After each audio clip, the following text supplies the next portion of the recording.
Ah, I think that's it. I think that's it. Okay, hi everyone.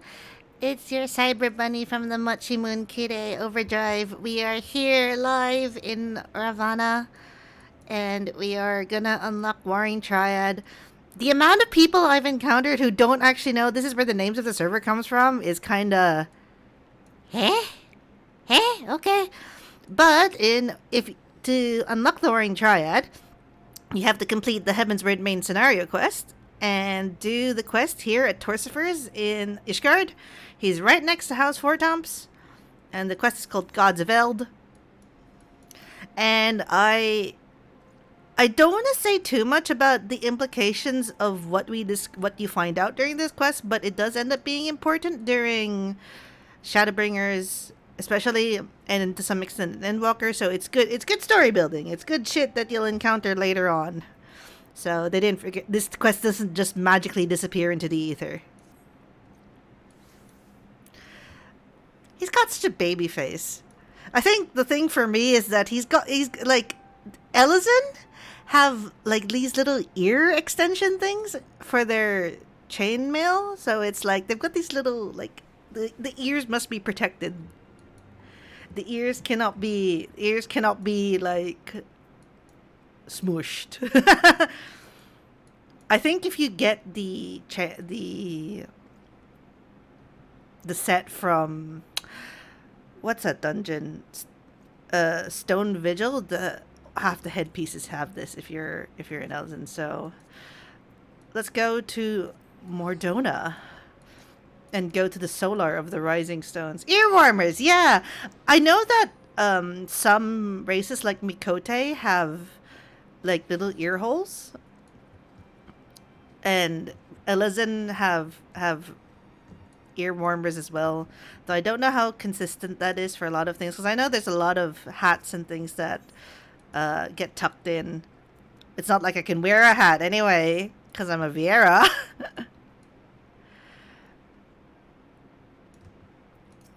What's a hat? I'm a Viera. I don't know what hats are. They are unable to go over my head. So the Solar, not if you're in Ellis. So we gotta wait here. Gonna wait here. Gonna wait here.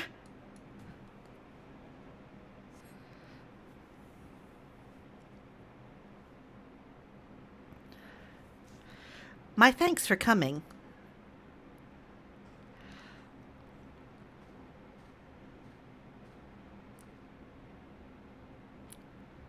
Unkalhai is my name, and I serve a friend. I sought you out that I might alert you to the rising threat of beings known as icons.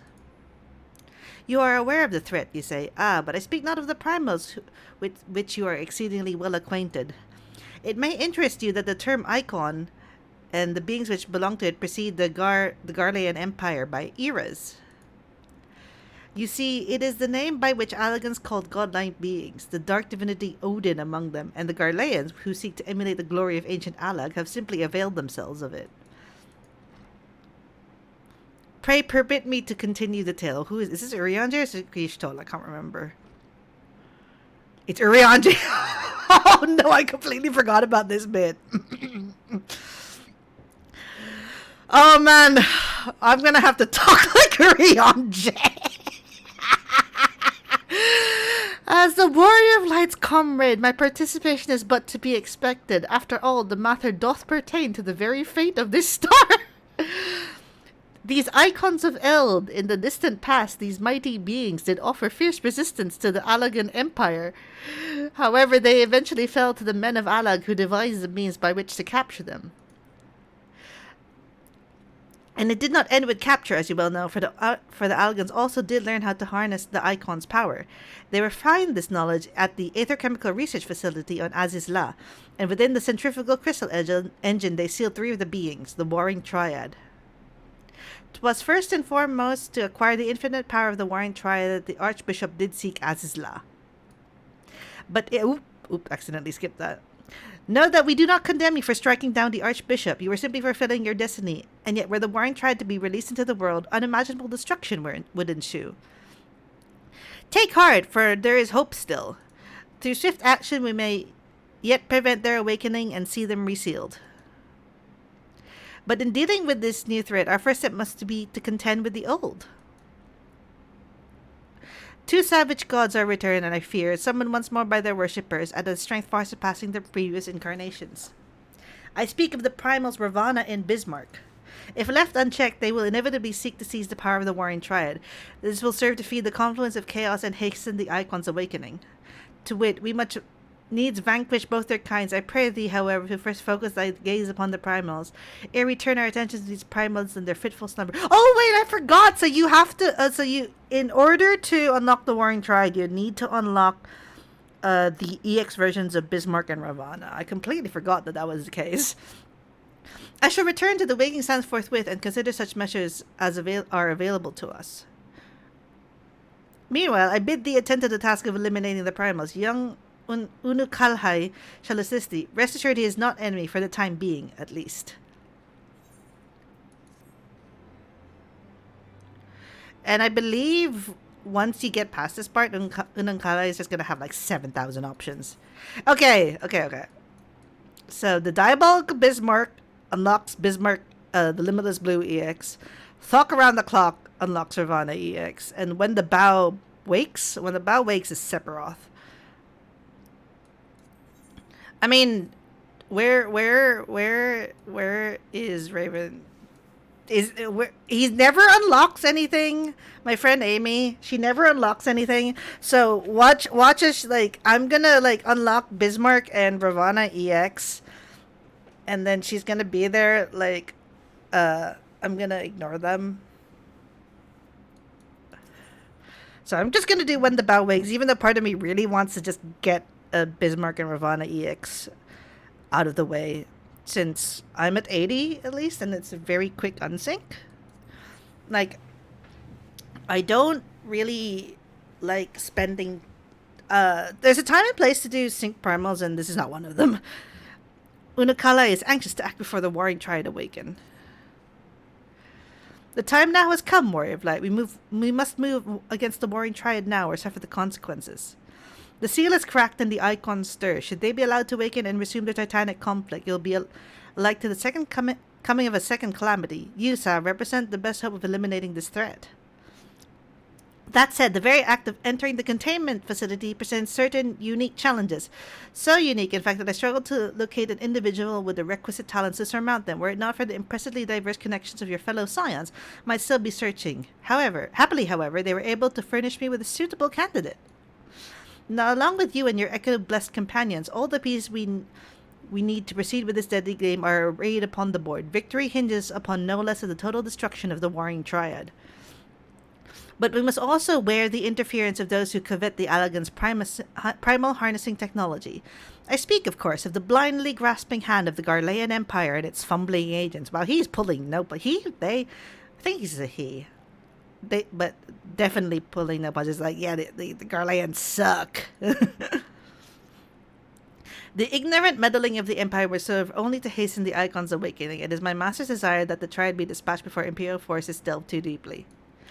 Being the nearest to wakefulness, the Icon Sephiroth shall be your first adversary. Make preparations and join me on the flagship in Azizla. We shall speak further there. So we gotta go to Azizla now. So we're gonna teleport to Azizla. Can I just say that as a zone, conceptually, Azizla is great, but to look at, it's butt ugly. So we gotta go onto the. Gonna open the map. We gotta go to the the flagship. We gotta go to the Chemical Research Facility. We're gonna fly all the way there.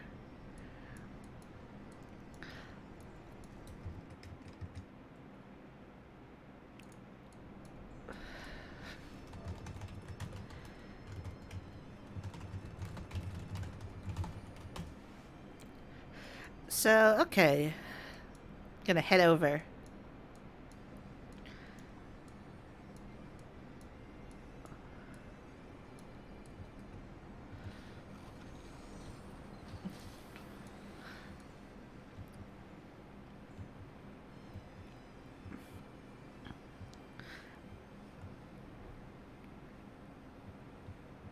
This so like the the copious amounts of green and orange kind of give me a headache sometimes if I stay here too long. It's not great if you're fishing in this zone.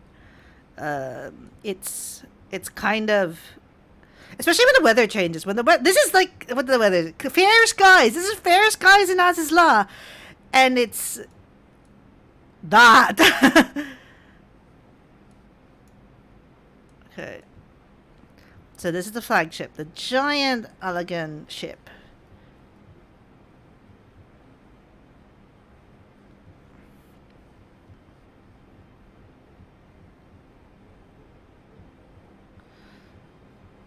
So this is the flagship. And if you look, there is actually statues of the Triad here. What I think they introduced in Heavensward, which I find super intriguing, is that um, they've started introducing more changes to the environment as you do quests. So here are the Warring Triad encased in their particular containment bays. So their identities will be obvious to some of you who played old Final Fantasies, but if you haven't, they will be readily apparent who they are quite soon. Just the attention to detail. The attention to detail really gets me. I'm I don't know. I really enjoy that because they didn't have to put statues of the Warring Triad up here, but they did anyway. So wait, how do you get down? Out here. Wait, is it here? Okay. Where's the terminal? It's down. There it is. You see, trying to find where the entrance to this is a pain in the butthole. Because if you go further down this bit, oh my god, my eyes. This is where you actually unlock the quest, but Unukalhai is up here. Oh my god, what the hell? Automatic filter. Oh man. Look at that filter. It is red. It is not. It is red. It is not. It is red. It is not. Probably could do like you could like environmental G-pose filter. This is the place, Warrior of Light. Here we will find the containment facility wherein entities of incalculable power lie chained, their fathomless energy siphoned away by Allagan devices. As I warned you, Sephiroth poses the immediate threat. His dreaming mind drifts perilously close to consciousness. Thus must his destruction be our first concern. Your fellow Scions will be joining us anon, accompanied by the uniquely talented individual of whom I spoke. From what I gather, the two of you are already well acquainted. Let us continue inside and wait before the doors of the containment facility.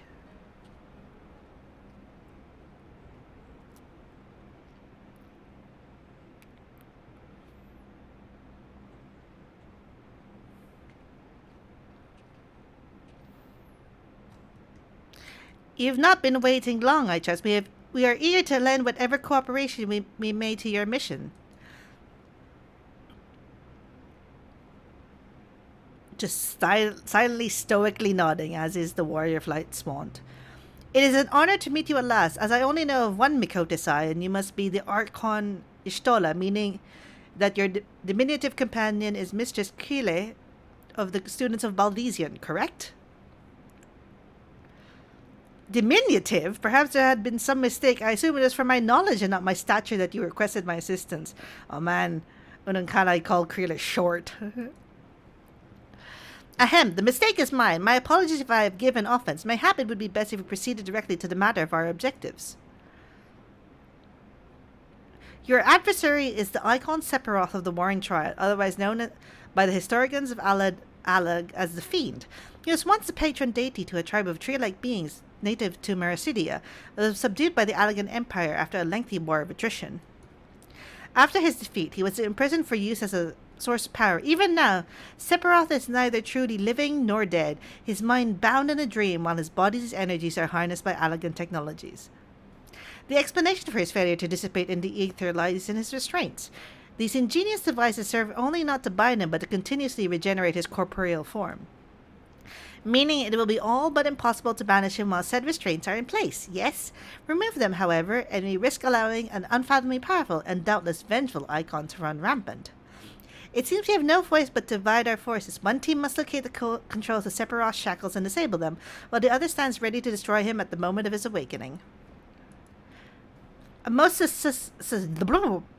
succinct assessment, Mistress Creeley. While I was aware that the Echo provided you with uncanny insight, I did not expect you to intuit the core of my strategy quite so swiftly.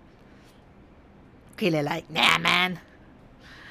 Ha! If only my gift offered such detailed analysis, which is to say, it doesn't.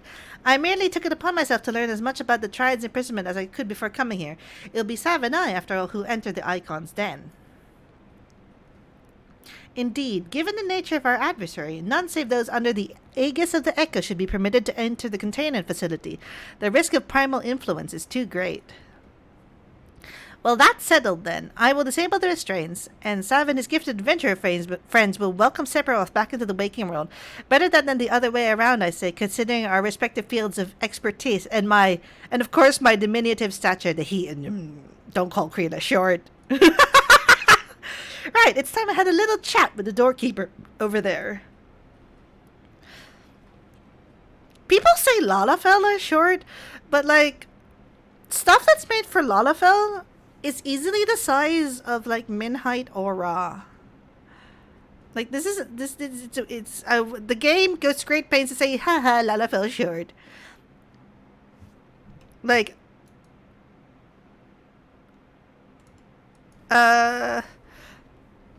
I think if you go in Kalusia, if you go to Tomra as a Lalafell, they'll let you in only if you're a Lalafell.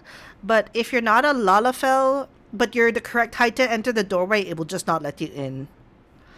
Which, if you're a Mikote or a min-sized Mikote or Rad, you'd be like, oh, but I fit the correct size of the door. I had no idea the Baldesian curriculum was so comprehensive. When we locate the controls for Sephiroth's restraints, I shall gladly leave their operation to you. When we locate the controls, perhaps my words were unclear. Only those blessed with the Echo may safely enter the facility. Your concern for my sanity is touching, but unnecessary. Suffice to say, I am in no danger of falling under the Icon's sway. Warning! Verification systems detect multiple unauthorized vessels entering restricted airspace. Security systems engaging intruders. The Garleans. Come, Arianje. We must keep the Imperials occupied.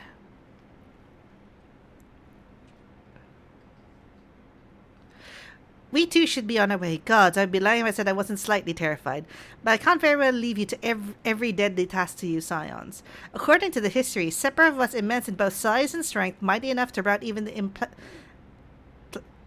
implacable armies, and that more than once. To cut a long story short, we have to get this right. I shall do my best to not wake the Icon up too much. As my grandfather always used to say of certain little monsters, get them up and get them moving while their brains are still able. I feel like he's talking about his children, or the students of Baldesion. Galuf has a sense of humor. Angidor. Containment Bay S1T7. So, I'm going to try queuing for Containment Bay S1T7. And hopefully we get a queue pop. If not, we can unsync this. Let me just check what it's. So it is Trials in Tank, and I'm gonna swap to Warrior. And I'd like to do these fights sync. The experience is completely there for me. Okay, so 10 minutes. 10 minutes is not bad. So we can spend 10 minutes doing things. So wait, maybe let me swap to healer. Let's see how that is. Still 10 minutes. And then if I swap to DPS, still 10 minutes. Okay, so I'm better off just playing what I like playing, which is tank. Because if it's 10 minutes either way, then it's just a matter of sitting and waiting. So if you are in the Materia DC, you know, and wanna help a person out, you can queue for Containment Bay S1T7. Sephiroth Warring Triad. there's a trial series at the end of every X-Pack. So Heavensward was the first. Then there was one for Stormblood, then one for Shadowbringers, and they kind of explored the story in different ways after the main story is concluded. So it's an interesting take on kind of the consequences of the actions of the Warrior of Light. And it's usually a reference to older Final Fantasy games. So the Fiend and the Goddess and the Demon and the Warring Triad should be familiar to old Final Fantasy fans. It'll dump me back in Oz's Law, most likely, after this.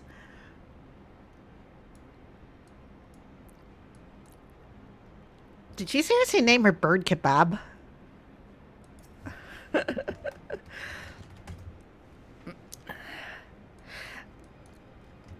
Now I'm just hungry. Now I just. I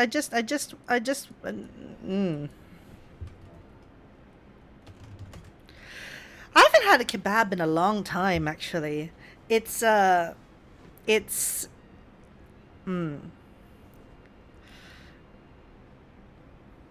like, I don't want to say that I have, like, kebabs are hard to get, but there's something about a kebab that when you don't see it being sliced in front of you, it's just not as nice because it doesn't feel as fresh or hot. Like when you get it in the box and takeaway, it doesn't feel the same. I don't know. Maybe that's just me. Maybe because I was spoiled when I was living in England, and you could everywhere I lived you could have easily walked to a kebab shop, and it would have been just like what 10-minute wait while some Turkish dude sliced up your kebab. And like he's not gonna pay any attention to you, but he's gonna serve you the tastiest fucking meat you'd had in a while. And kebabs are different in different countries, because it's not just a like even like a kebab that you'll find in Europe can vary within regions of Europe, and it also can vary depending on the people cooking them. So I don't know much about it beyond what I've had like from the local chippies, but I've had like premium kebabs where like high end, like I don't know, like tandoor places often have kebabs. Like I've had like really good koftas and things like that.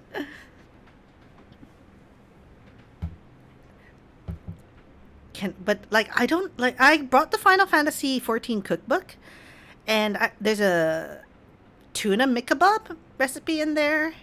I don't think they eat chocobos in 14.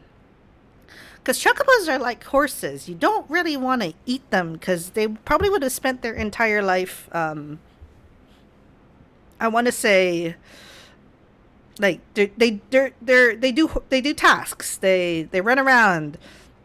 Their muscles aren't going to be soft. They're not going to have a lot of fat. So the meat, a chocobo meat, especially from the legs, probably might be really tough and dark because they would be using their muscles a lot.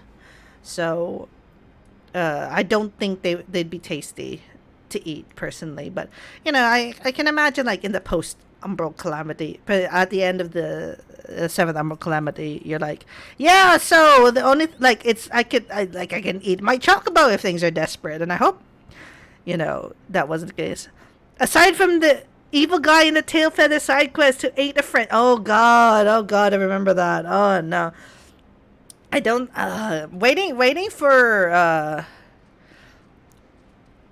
queues is a pain, but there's a bunch of quests in Heavensward which do address the question of chocobos, as it were, because we go to the place where the chocobos are from. Question mark. I think like they're originally from tail feather, so there is actually a fishing spot here, but I just can't remember where it is because I don't like fishing here because of the weather. The weather makes my eyes hurt, so I try and avoid fishing. But there, like, it's this is it. This is the fishing spot. You go aetherchemical fishing here. My fisher is not high enough to fish here on this character just yet, but you can fish in this pond. There are certain weather conditions you need to get certain fish. And one of the fishes here actually descends into a very rare item. So if the correct weather is up, sometimes I like to go fish here for fun and then regret it because my eyes are like, oh my god, why are you here in this neon green and orange place?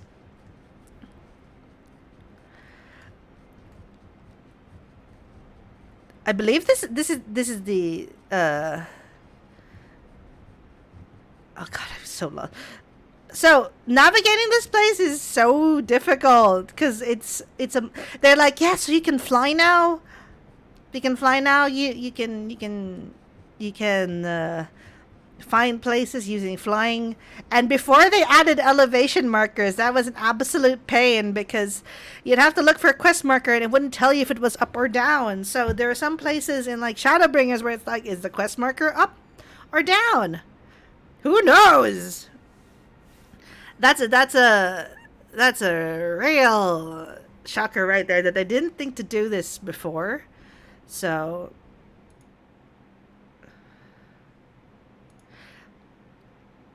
but otherwise, yeah.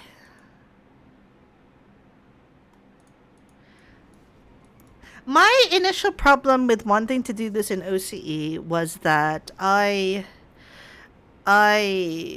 wasn't sure because of the relative youngness of the DC whether we'd get people actually queuing for higher level duties. I know that to get some of the clears I needed, just because I have a load of quests in my quest log that I've been wanting to do. So I've had to unsync the copied factory because just there weren't enough people queuing for it. I've heard stories of people who were in queues for Rabanastra and the Void Arc for over, I want to say over 2 hours, over 3 hours, because if it isn't in Party Finder, it's very difficult to to get a group sorted because a lot of the population of this DC is young. They're the people who have transferred in, who have accounts that have this stuff unlocked, may not necessarily have this unlocked. Crystal Tower in particular is Crystal Tower in particular is the only one that's required for MSQ, so everything else is optional. So I think if we don't get a Q pop within the next 2-3 minutes, we're gonna unsync this.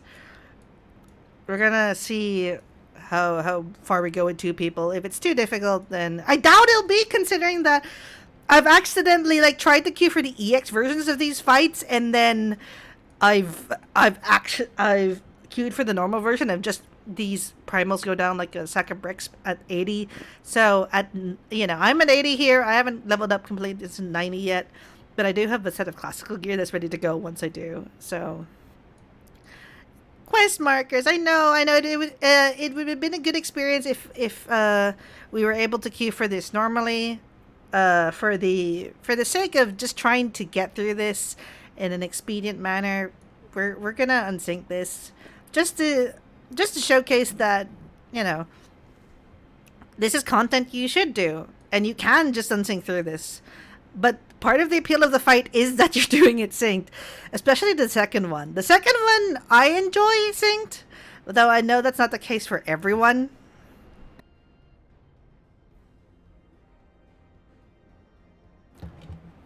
So I mean, OCE is cool. I there are some complaints that all the people have gotten is Hastasha, but I think that's just due to the relative age of the D. Once everything is more established, because it's only been what, less than a month, definitely less than a month that OC has been up. But as we get more people who are transferring in, who are from other DCs, 2 weeks, 2 weeks. Wow, it's really young. Wow, yeah, 2 weeks is not a long time for a DC to be active. So, you know, the maturity of this data center is not here yet. Like, if we were doing this in an NA data center or even like Japan, we would have been like in there by now, because just the population maturity is there. So we're not having any luck right now. We're gonna just go and unsync this. We're gonna unsync Containment Bay S1T7. I'm just gonna check that I have the cutscene settings all correct. Okay. So we're gonna queue in. So I have Warrior in Shadowbringers never fails to amuse me. In Endwalker never fails to amuse because I don't need a healer. I just sit there and heal myself.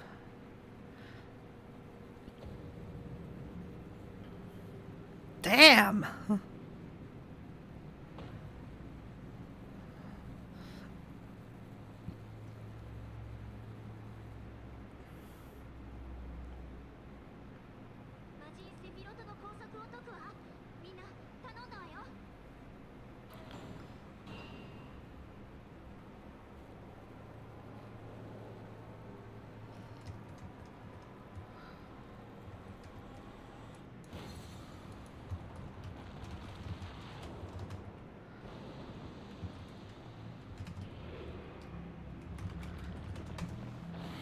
That's a big boy. He chonky.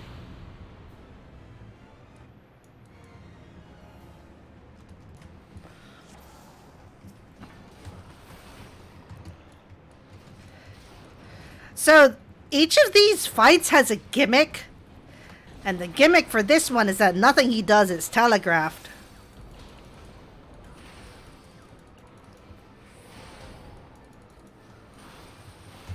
Do I have to stack?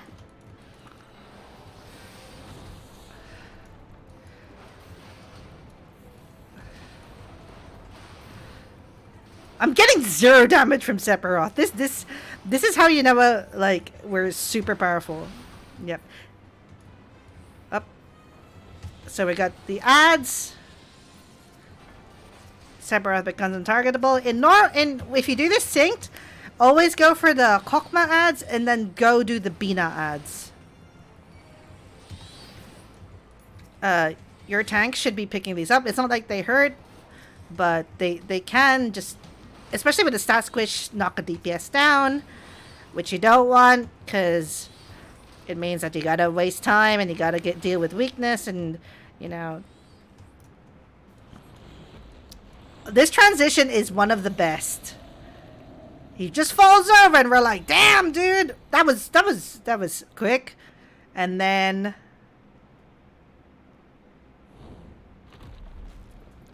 tree.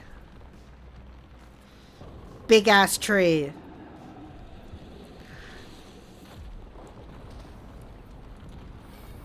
So this is a raid wide. So after this, so you can fall off. Oh. So nothing will save you if you fall off.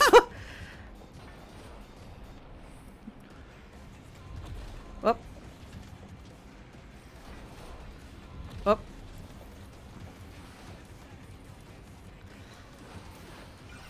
Up, Earthshaker tethers. I believe this is the first instance of Earthshaker tethers.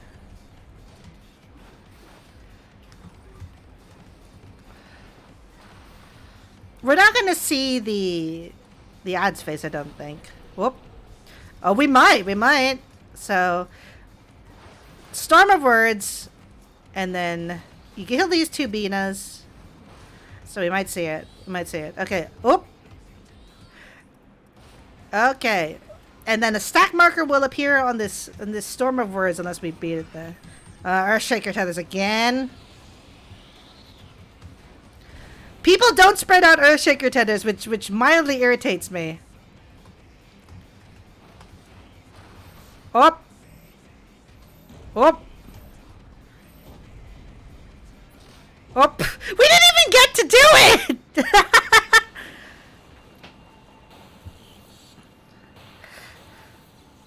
Hello, I'm good, thank you. We're just playing some of the critically acclaimed MMORPG Final Fantasy XIV.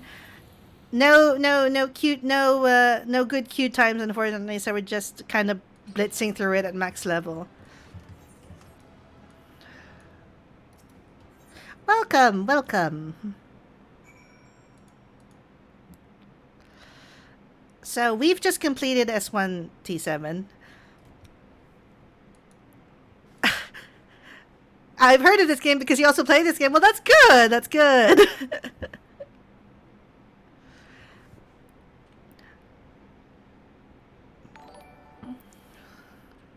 Thank you for the follow, Oran Gaming. I really do appreciate it. You did it. I've seen you in action before, but never against anything that big. My legs kept telling me to run, but I couldn't just tear myself away. I don't think I blinked once during that whole battle. Oh, are you a bunny as well?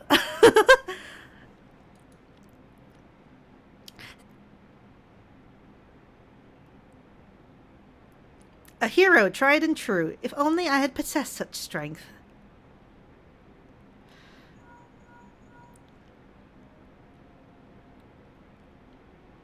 Y'shtola, this is Krele. Icon eliminated. Oh, if only you could have seen it. Zav gave the Sephiroth the mother of all rude awakenings. And your distraction was perfect. We encountered not a single Imperial soldier. Hmm? Yes, understood. Let's swap tails at the Rising Stoles then. On our path to the control chamber, we discovered a number of dormant thralls. It would seem the machines preserve their forms and hold them in a state of torpor. We do not fear them summoning their deity anew. In short, our work here is done, for the present at least. Let's go home, shall we? You're also a bunny. So we might be family. Who knows? But then again, the moon is big. And I'm not from the same moon that's circling Earth. But moon bunnies are A++ in my book.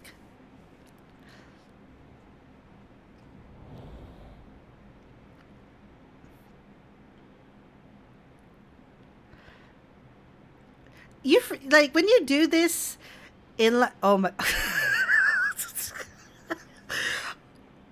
oh man, it's regular Van Hydrus. Your senses are sharp, young one.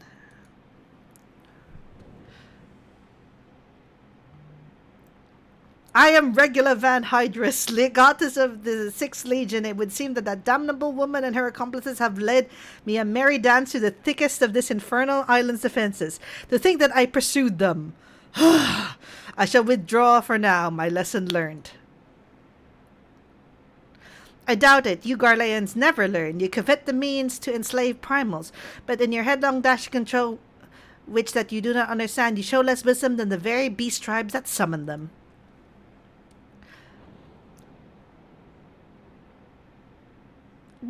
This is like,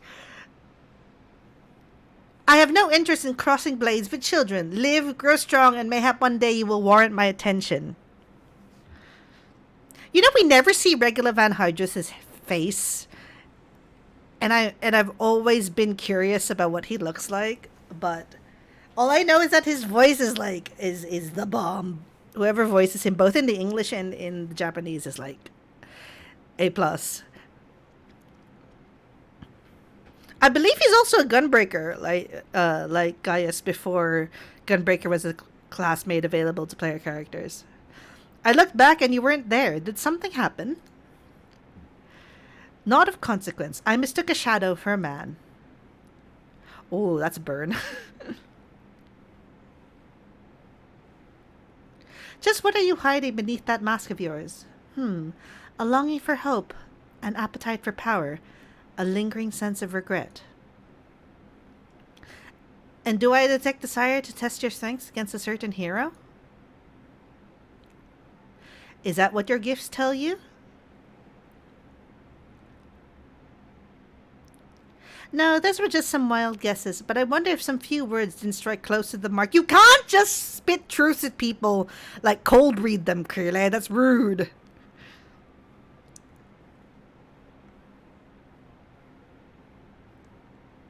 Or mayhap of more than a few.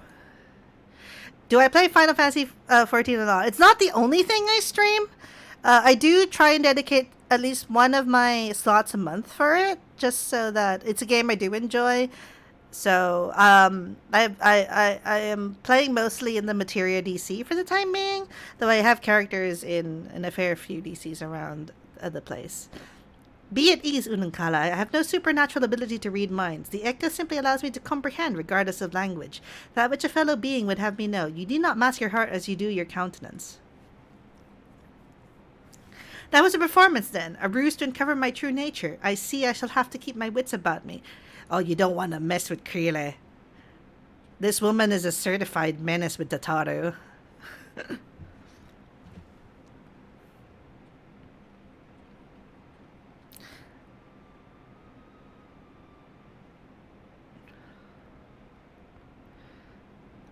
So we have to go back to the Rising Stones.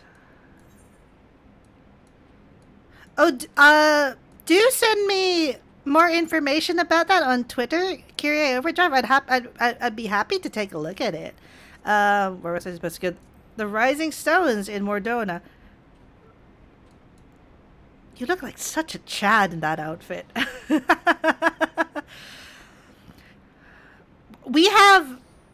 Yeah, DM me this information on Twitter. My Twitter is at Kyrie Overdrive, so cannot DPS. He's a scholar!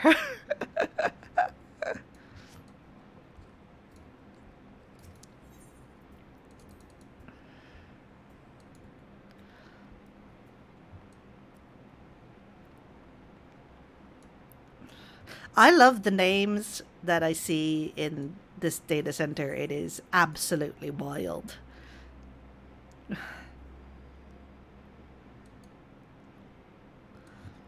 Uno Kalhai. So, Warrior of Light, how did it feel to strike down so great a foe? You must tell me more of the experience once our meeting with your colleagues is concluded.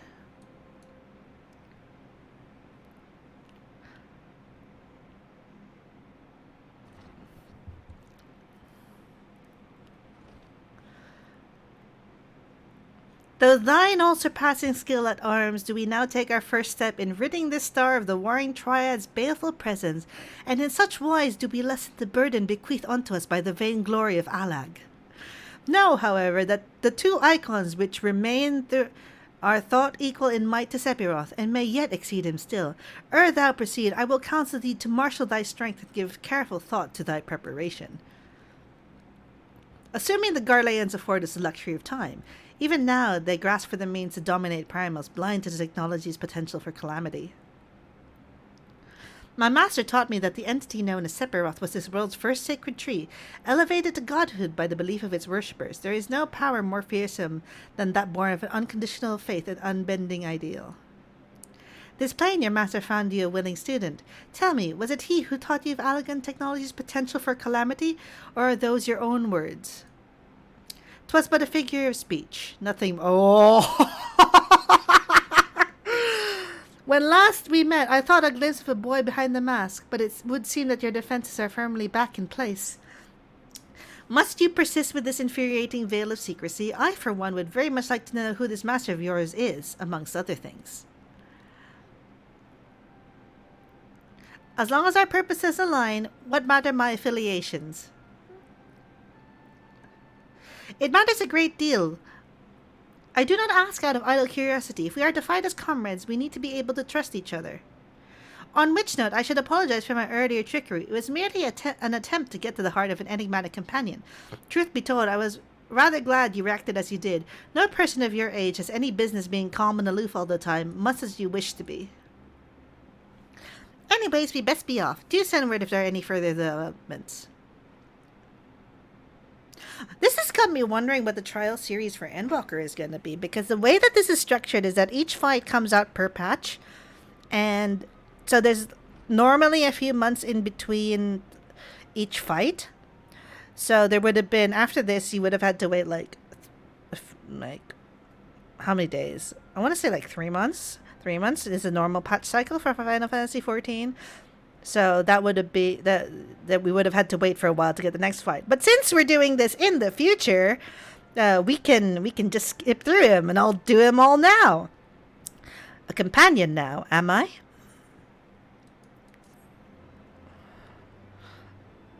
And he should give you 2 quests after this: one to unlock the EX version of Sephiroth, and one to continue. A fiendish. Yeah, that's EX. And then Fate of the Stars. This has an instance, I think, so we're gonna do that instance most likelihood. I am troubled, Warrior of Light. The 6th Legion will not soon surrender its pursuit of Allagan technology. While it is true that the 6th suffered heavy losses in attempting to breach Ajisla's defenses, the Legion is still very much a force to be reckoned with. Left to his own devices, it will not be long before the Legatus moves to... Please excuse the interruption, but a call to this link probe can only come from one of your fellow scions. Archon Y'shtola, what news? And you are quite certain they have broken through? Yes, of course, we shall leave immediately. It would seem that the thing I feared most has come to pass. The Garleans have succeeded in dispelling the barrier Urianger placed upon the entrance of the research facility. You must intercept and destroy them before they acquire the means to control primal entities. Archon Yashola requests that we assemble at the scene of the intrusion. Pray depart at once. I will join you when I have informed the other sides of this development. Oh, this is the solo instance. Okay, we gotta go back to Azizla and fly there. Huh. Give me 1 second and should be yep. Let me just quickly send you. Oh, this is not Azizla. Oh, I'm an Egypt. That's Okzundu.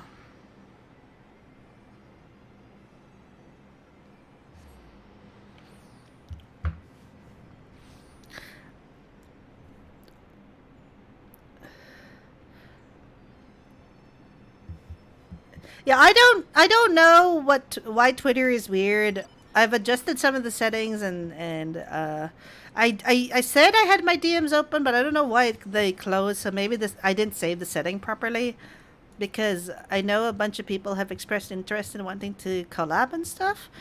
So I don't know what's going on there. But I'll make sure to fix that up after this stream, because damn, I was not aware of that. Oh man, what's with it? This is fair. Clouds. There are more clouds in the sky. More orange. You know what this reminds me of? This reminds me of this one time that I was in Beijing, and I looked out into the sky, and it was like sunset or sunrise or something. The sun was either going up or down. And I was just struck by how much of the pollution that I could visibly see because of it. So I don't know if this is the result of the aether chemicals that have been lingering here for millennia, but it's definitely unnatural, and it does make my eyes hurt. Finding this entrance will always be the end of me. Oh my god. It's a little like pathway somewhere. Because that's not the correct entrance, I am pretty sure. Yeah, that's not it. Oh my god, where is it? It's over here.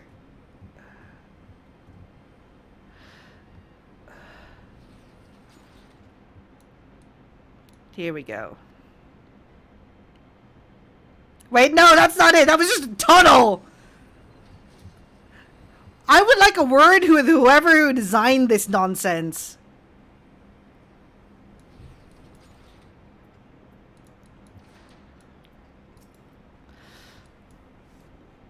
I see we are the first to arrive. No matter, your colleagues should be here anon. They were wise indeed to keep this area under surveillance. Had the Guardians slipped by unnoticed, I dare not think of the consequences. Archon Yashtola set forth for Azizla when it became apparent that the legatus was attempting to breach the barrier and arrived to find that he had succeeded. You must hope that he had yet to find his prize.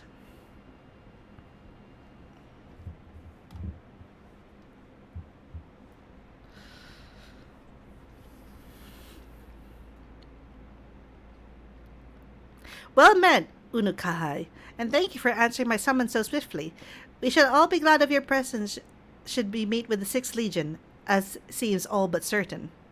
As you may be aware, this facility houses some of Alag's most advanced technology. Accordingly, Urianger sought to deny the Empire easy ingress by weaving a ward of singular potency. Not singular enough, it would seem. I would be surprised if the guys had not reached the core laboratories already. Oh, thank you so much. I mean, I'm as indie as they come, and I've had help, and I just try and stream the stuff that I want to stream and just have a good time, because I do enjoy playing video games, and sometimes it goes well, and sometimes it goes bad, and sometimes I go fishing. 'Tis passing strange. I wove the ward in accordance with most closely the guarded teachings of the Archmages of Charlian. Naught was left to chance. Naught. 'Tis well known that the children of Garlemald have no talent for arcane manipulation, nor hath the Empire more than a cursory knowledge of sorcery. That they should succeed with unraveling such a complex a skein of magecraft and with surpassing swiftness is, 'tis passing strange. That it is, Urionje, but 'tis a mystery for another day.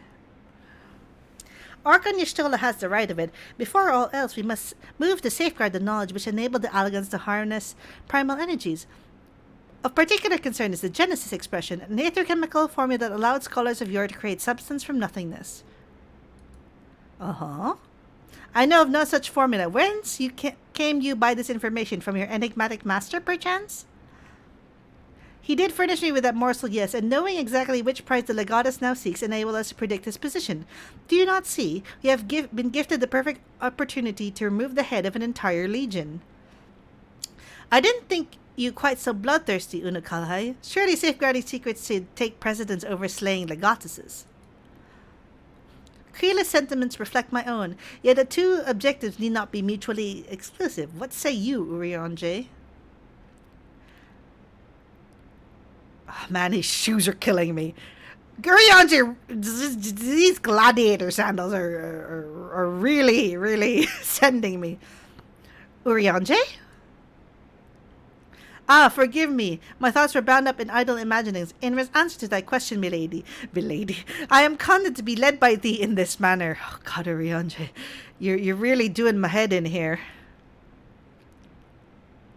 Like, what I don't understand about his ARR outfit is he's clearly covered in head to toe. You can't see his face, and yet he's got his ankles showing. He's got his ankles showing. Like, that's a harlot. He's showing his ankles. He's indecent. He's letting you know he's ready for some sorcery. Right, I've enabled the facility's teleporters. Shall we?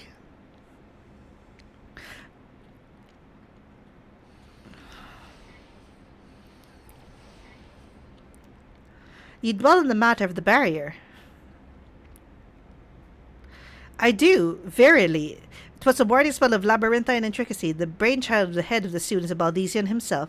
Even the most learned Archon would require several moons to disentangle such an enchantment. To do so in mere bells would require some preternatural power akin to the very echo itself.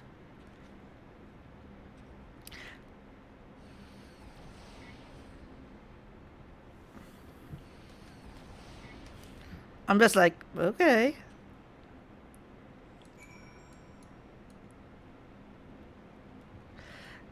So this is the entrance. Oh, we've got an ad break coming up. So we'll let that run first and then we'll do the instance.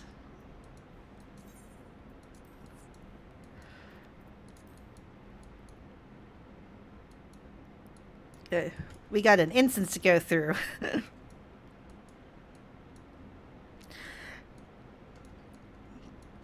What tends to... This is the first time I think there is an instance. They tried experimenting with different things.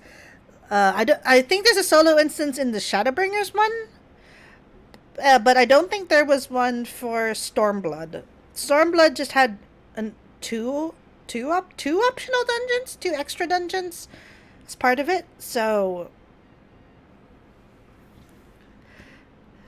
thank you so much for tuning in. I really do appreciate it. Thank you for coming by, and let's chat in the near future.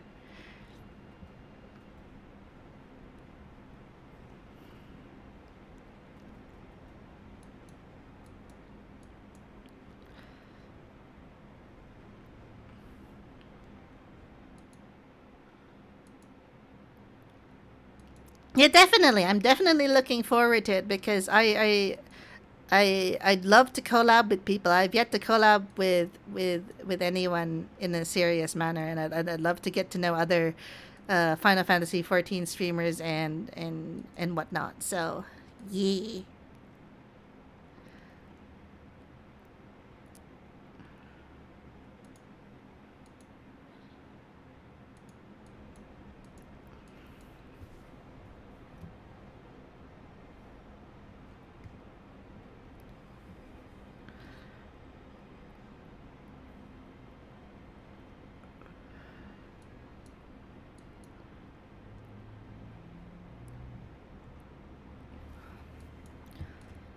What class do I want to do this as?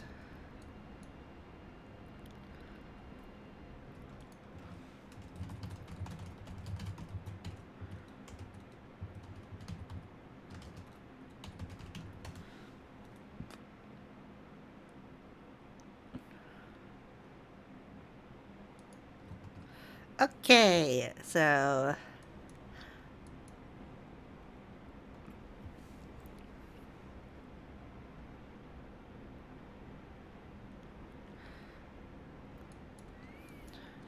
no, my burb, my burb. I guess I can probably resummon him after we've done the instance. But I normally just keep a stack of Gashal greens on me because my burb is very important. Great companion. He is tank, healer, and DPS all at once, just like warrior actually. So perhaps my chocobo is a true warrior of light. Who knows? It's hard to say. Um, there's just so much about like my chocobo that I wish I could uh, do more with. There's no, you can't buy apartments or houses in Oceania yet. So everyone's chocobos, unless they've come in from another DC, are all just bright yellow because you need to be able to have access to chocobo stables in order to dye your chocobo, train your chocobo. Though I don't know if you can do that in Bent Branch Meadows. I can't remember whether that was the case or not.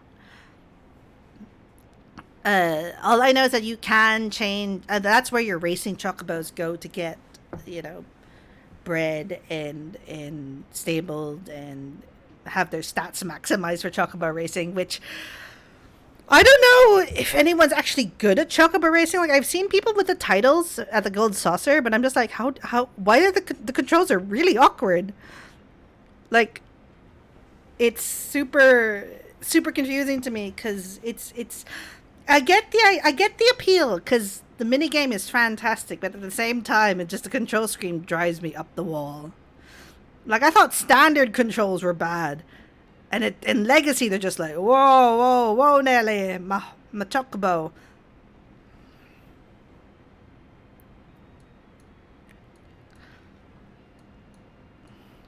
I don't know if any of you have done anything special to your chocobos, but I do plan to.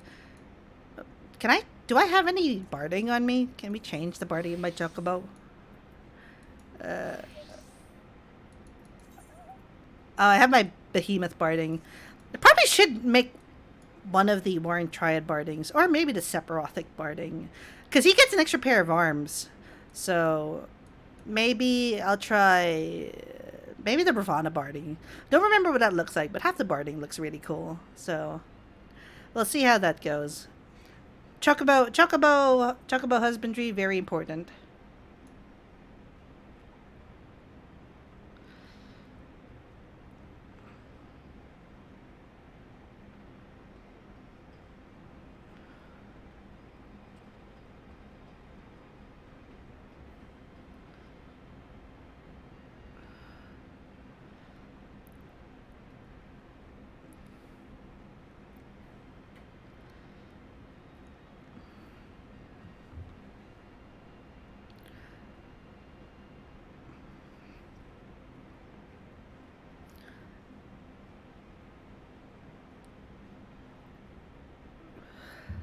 So I don't know if that ad break's run yet.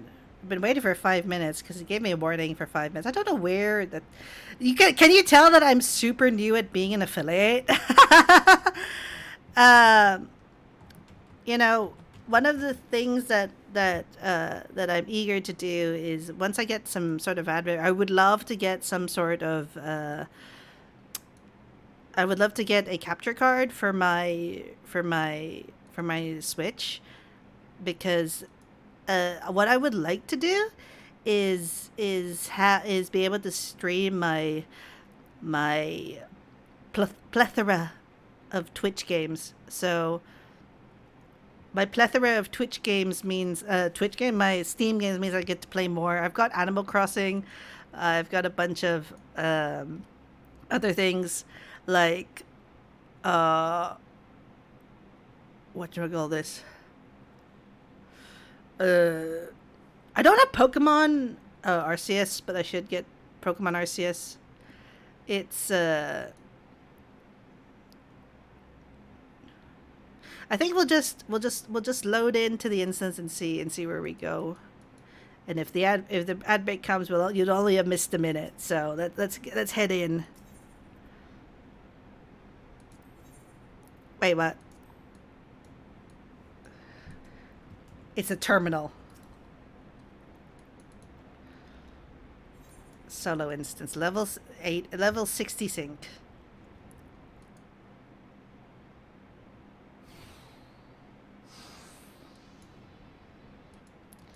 Right, let's go.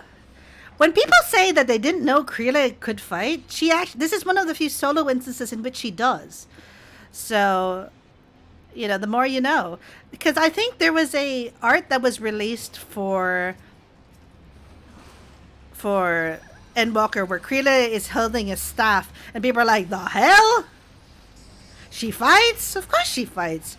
I don't think any Scion Archon would be permitted to not have at least some combat proficiency, even if it was rudimentary as shit.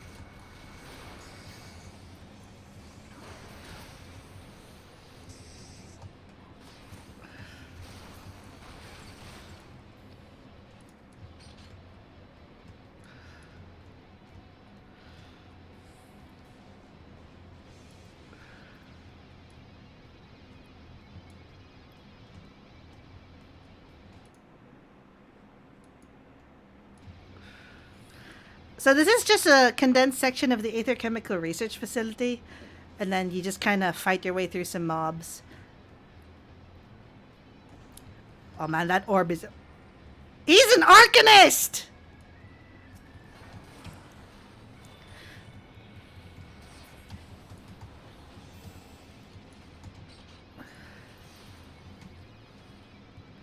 So they're fighting him, so we gotta go forward.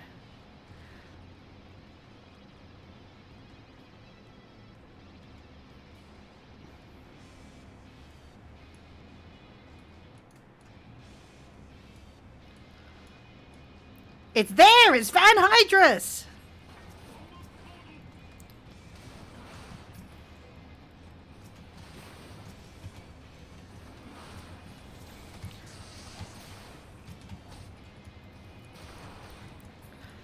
Where's the last one? Okay, let's keep going! Oh wait, no, there's one more. Where's the last one? Krillin, no! Krillin, no! We're gonna free Krillin from that hand. Krillin, are you okay? Okay, it's just me and your Stola now. Gonna go beat up regular Van Hydrus.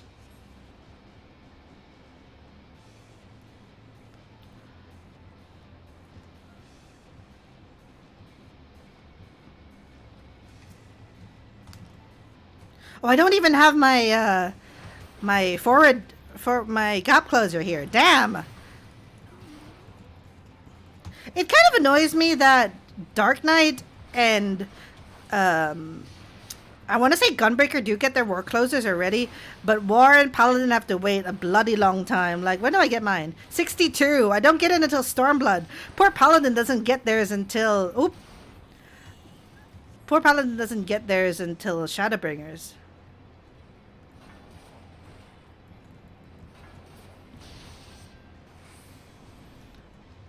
I assume that stops at 0.1%, and you have to watch it self-explode. Oop, oop, cutscene! After the Legatus.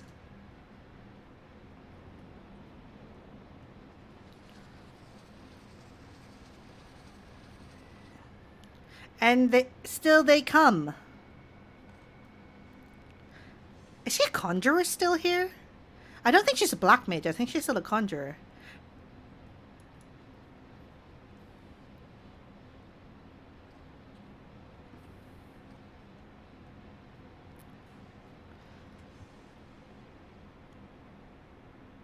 Are we just gonna beat up regular Van? Yep, we're gonna beat regular Van Hydras up on our own.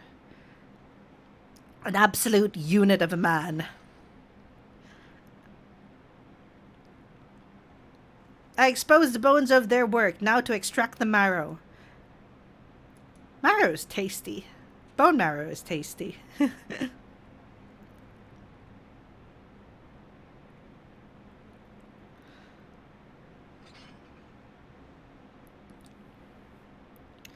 Even in this moment of my triumph, you persist in your misguided crusade. So be it. I shall present my pride to the Emperor alongside your head. You like bone marrow? Cool. Me too. But not all the time. It's super rich.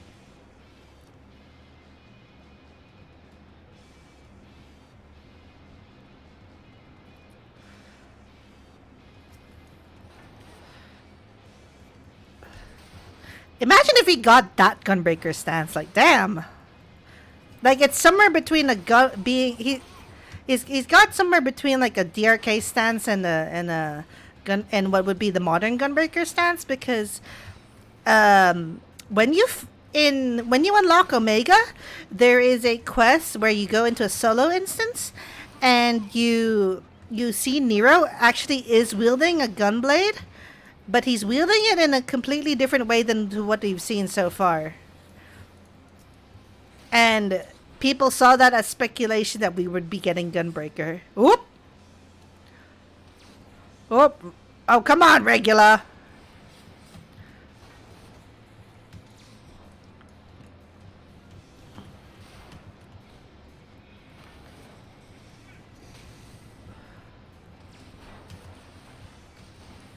Terminus Est! Oh, man. The Garlands are nothing but consistent in their overpowered moves. For anyone who's done Memoria Misera, you know what I mean.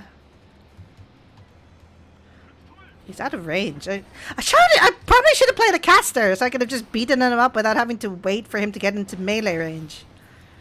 Oh, did we beat him? Did we beat him? Did we beat Regula?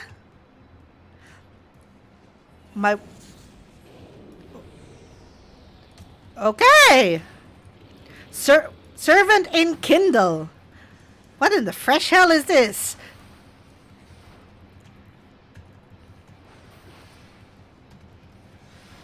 Oh my god. This is a DPS check. Thank God I'm a warrior.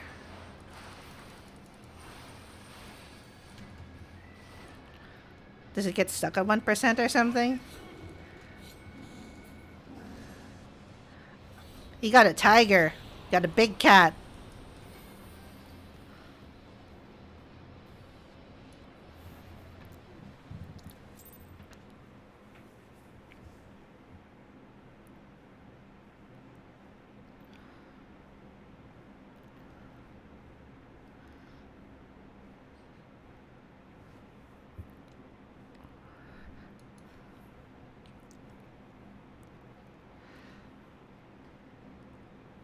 The Tomelith is unbreached then.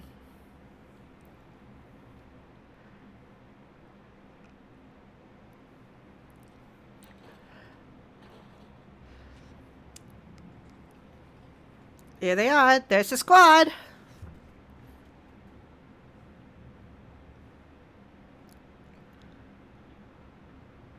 Creeley. My wounds will not slow my blade should you seek to bar my path. And you would slay me, no doubt, but it would be your final act.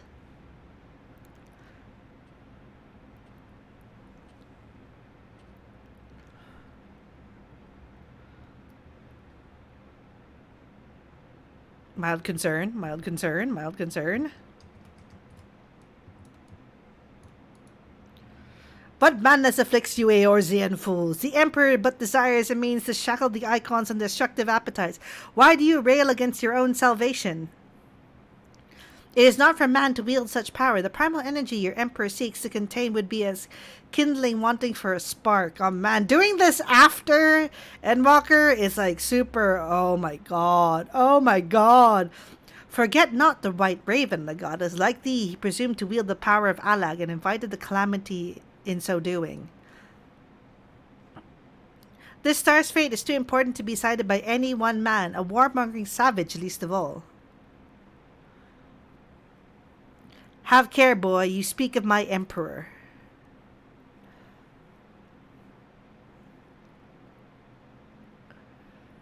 But dying here in defense of his honor will not further his cause.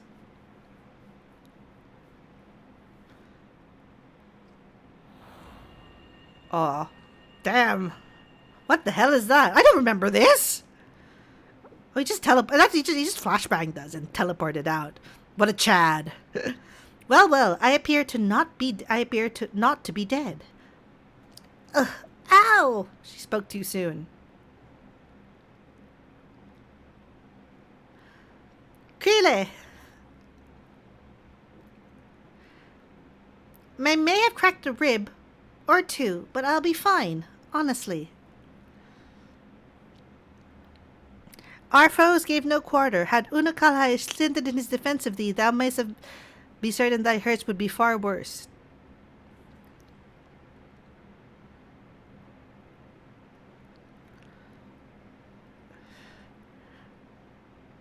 I could do no less, Mistress Krile is here at my behest, after all.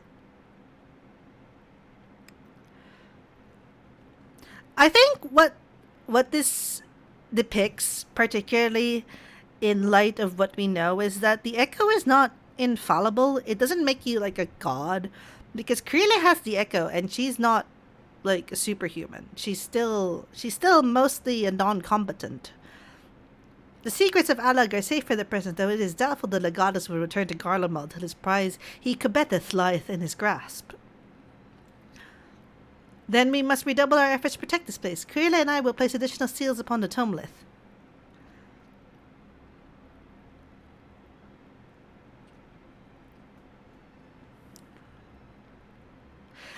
Unakalhai!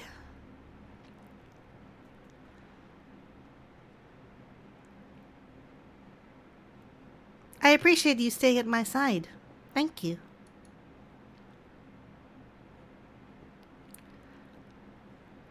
"'Twas not." "Oh, please, it was a good deal more than that, and you know it. Now let me help you. When a woman thank you for saving her life, the customary response is, 'You're welcome.'" She's so sassy. I love her. You are welcome.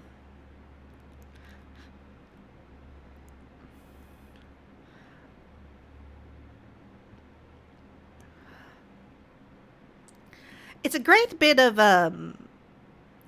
storytelling, I think, here, because, you know, Unukahai is conflicted between being this really tough person and being immature or inexperienced. So the fact that he is still inexperienced in this aspect means that he's not completely infallible. So let's speak to him. Do we unlock Sophia now? No, I think there's a quest we complete here and then we unlock Sophia. I don't know if we have to go back to the Rising Stones after this. Ah, Urionji, are the new boards in place already? My colleagues yet toil upon their enchantments. I come unto thee in secret that I might question thee outside their hearing. Question me? I would speak with the one who undid my subtlest magecraft. He who invited an imperial goddess into his facility in the hope of engineering the man's demise, the warrior of light. Oh, damn! You accuse me of masterminding this day's events. The plan may have been thy master's, but the deed was thine. Thou didst lure the legatus of the Sixth Legion into a trap from which he was not intended to emerge. 'Tis plain to me now that thy seeming opportunism in proposing his elimination was feigned, and that his death was the object of thy plan from the first. And you have proof of this? Thine own words betrayed thee.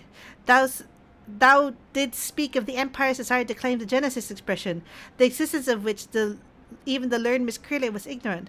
Whence then did the legatus come by such definitive knowledge? And there is the matter of mine unravelled ward. None save one possessed of an unworthy gift could have so swiftly effected its dissolution. Know thee of any other blessed with such? Assuming these accusations have merit, what then? Full many times and oft doth the pursuit of truth lead men down darkened paths. I take no issue with thy purpose, but thy method I call into question. Urianger would know. Urianger would know about being, like, a secretive hoe.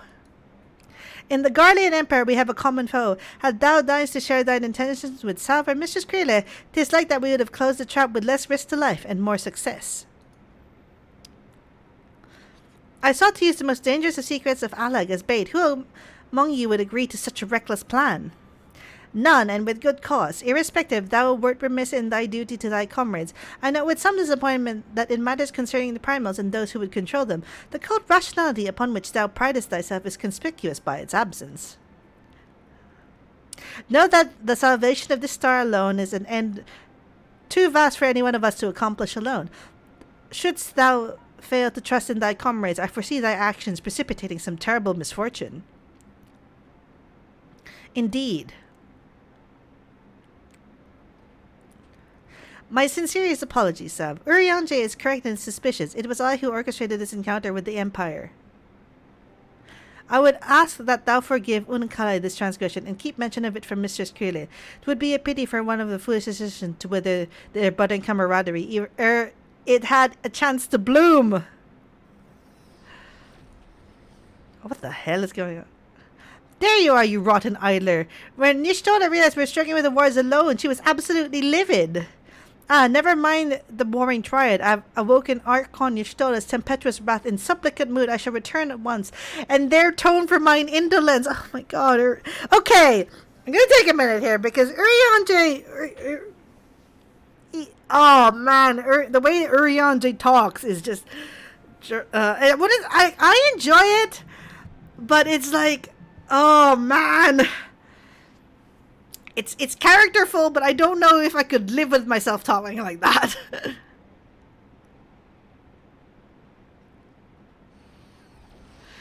It's like Urianger swallowed a thesaurus as intended to use it. Yeah, we do have to return to the Rising Stones.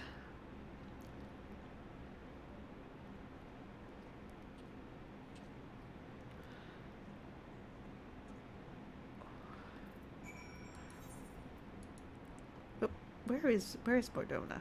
That's Foundation. That's Camp Dragonhead. Falcon's Nest. Where's Mordona? There it is. Mordona. We gotta teleport back there, and then we have to teleport back to I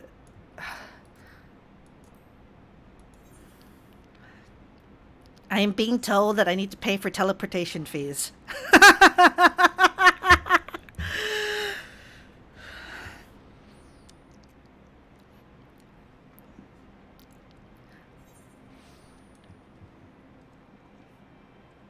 So, the increase in teleportation fees was something that took me off guard, because if you have, for example, a house in Shirogane, or if you want to go from Kugane to any of the main city states, it's over 1,000 gil. To teleport from the last zone in Endwalker to Kugane is so expensive.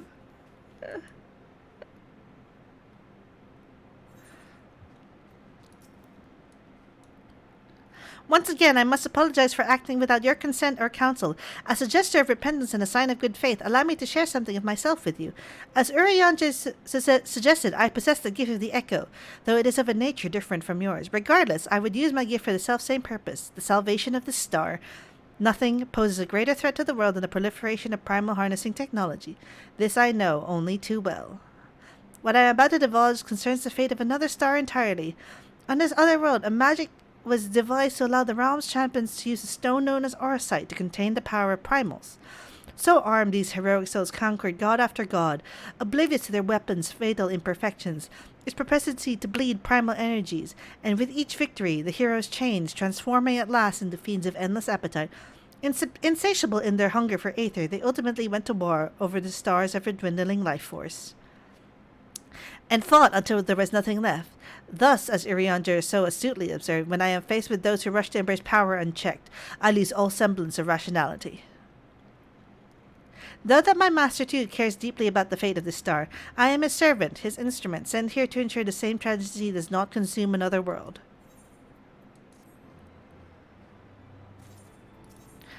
Seems sus, but okay. So let's do balance unto all.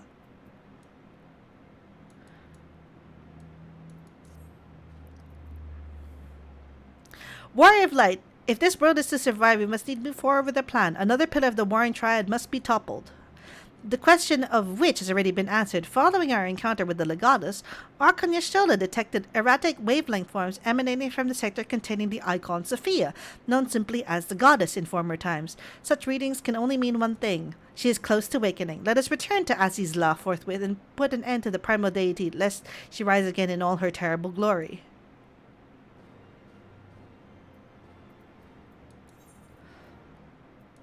Back to Helix we go!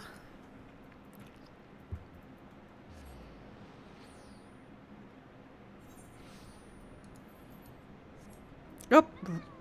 Wrong mount. Back to the bloody flagship. Am I gonna get lost getting back to the flagship? I wonder.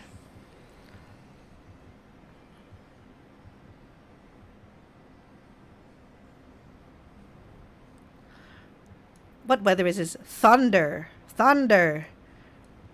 So now it's more green than it is purple. Purple? Orange.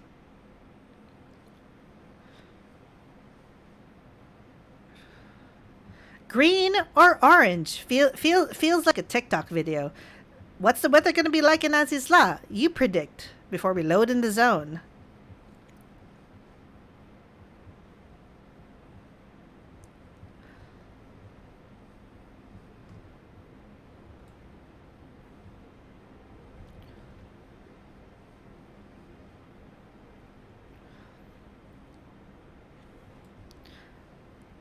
I think what we try and do now is we're going to try queuing again for Sophia and then see whether we get any hits, because I'd really like to do this sync, but who knows? Who knows? I mean, it is evening time, off work time in AEDT, so who knows?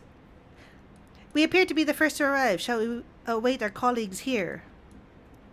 I'm being informed it's dinner time. What's dinner time?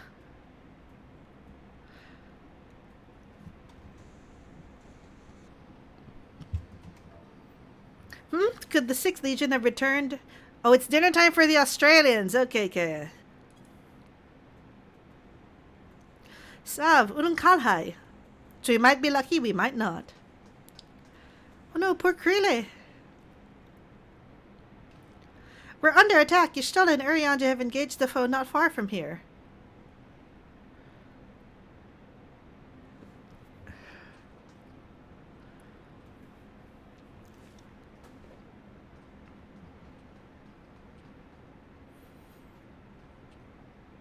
What are those?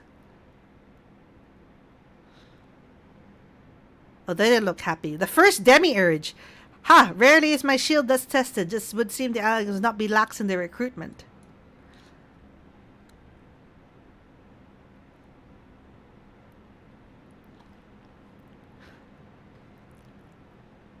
Think you so? Mayhap your arm nearly withered whilst you lay idle.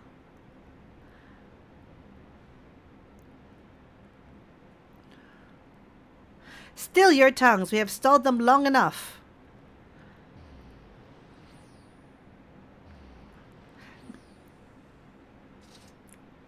Are these the ads in Sophia?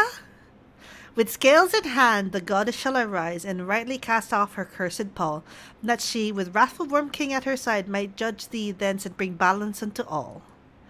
Hear my words in despair, Alligans. Our goddess is awoken. Your civilization has birthed the instruments of its own undoing.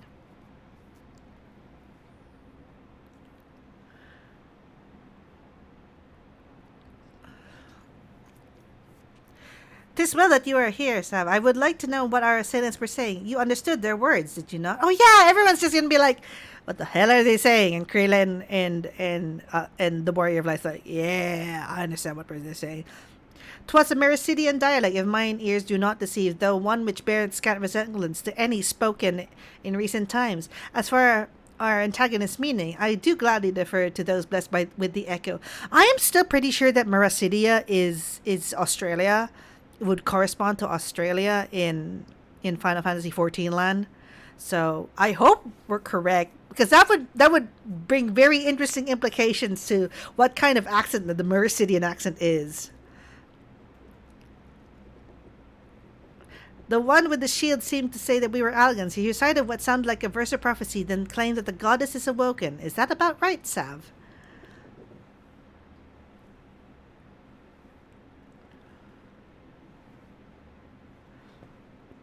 And might we assume that this deity of theirs is the very icon we've come to topple? Aye, from their tongue, their words, and their attire, 'tis like that our antagonists were Mercidian, thralls to the goddess Sophia, and victims of the Allagans' incursions. If, as Krila claimed, they thought us agents of Allag, 'tis little wonder that they sought to bring us low. You suggest that Sophia's servants have been liberated from their containment? Then we have no choice but to accept word of her awakening as truth. Gods help us! The warring triad have proven formidable enough when we've roused them with a fraction of their true strength. Should Sophia break free at the peak of her powers, Zav and his friends won't stand a chance.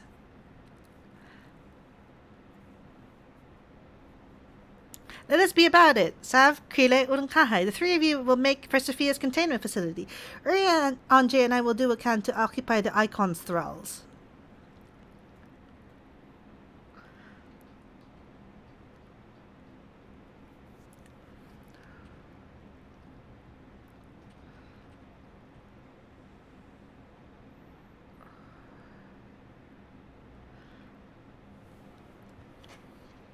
The door. The menacing door.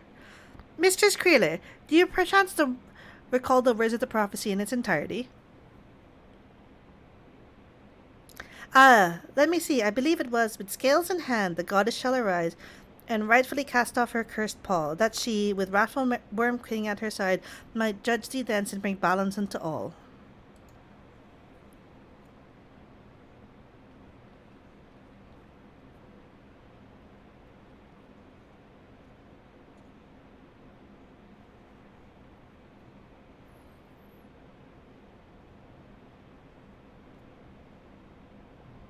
Containment Day P1T6, now accessible.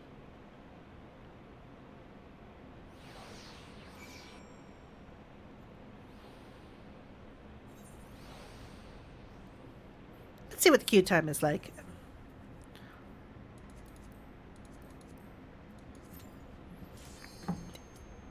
Instant? Oh, wait, no, I unsynced it. Oh, I'm an idiot. Well, we're here anyway, so let's do it, I guess.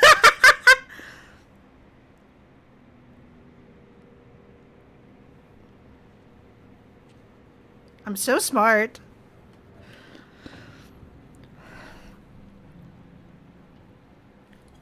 You're in the wrong... I'm being told that my companion's in the wrong class, so we're going to have to swap out and come back in.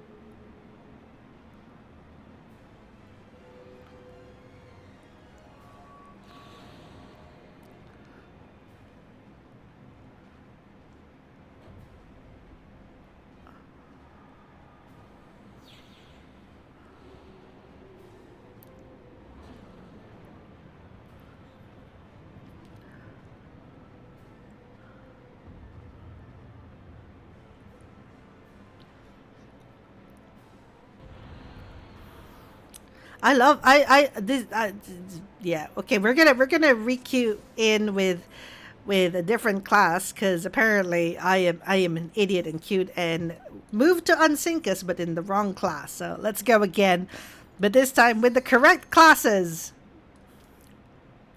So you can actually beat Sophia in a timely manner. We'll skip the cutscene since we've just seen that.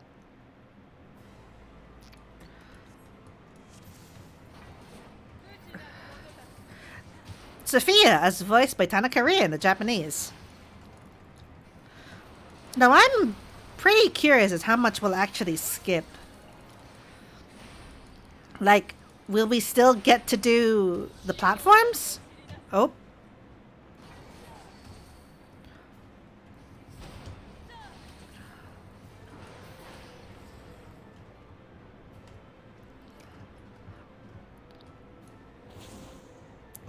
Let's go.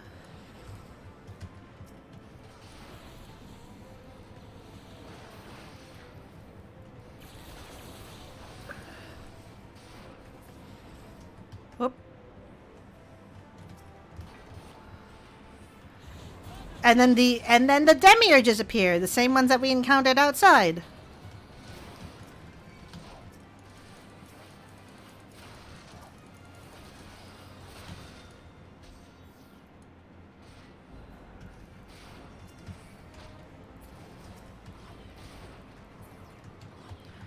Yeah, we don't skip the scale tipping.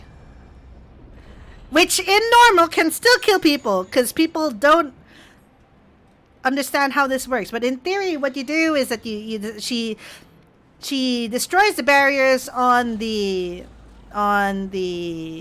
platform, and you got these two scales that are on the side, and we got to bring equilibrium to them. Oh God, is it this side? This side? Oh no! Okay, this is what I was fearing. Okay, so it's go to the other side. We gotta do this. We are good at this game. My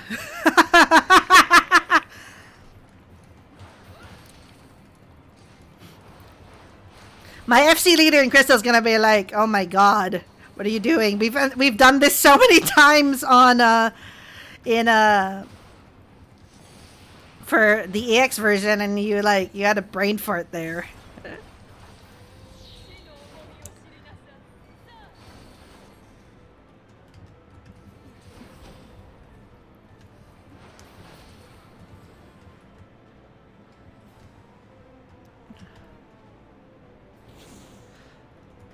See, even when you do this synced, most people do forget that that's a thing, and I have had wipes to that purely because it's just like, oh yeah, and it doesn't come up as often as it should anymore because it's not required by the main story to do it. I will fully admit that I do forget things sometimes.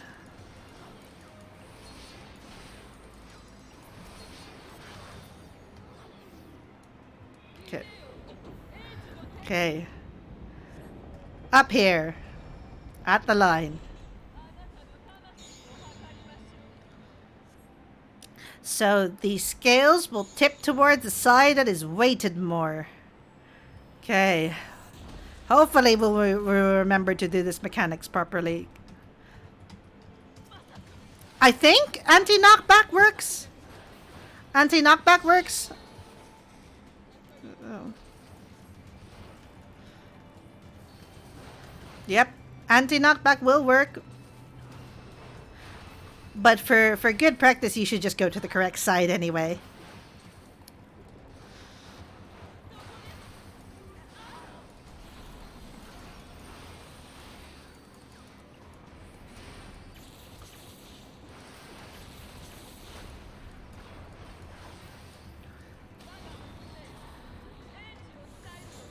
Oh. Yay! Without ingloriously wiping to scales. This fight is a fun one, synced. I highly recommend doing this one synced.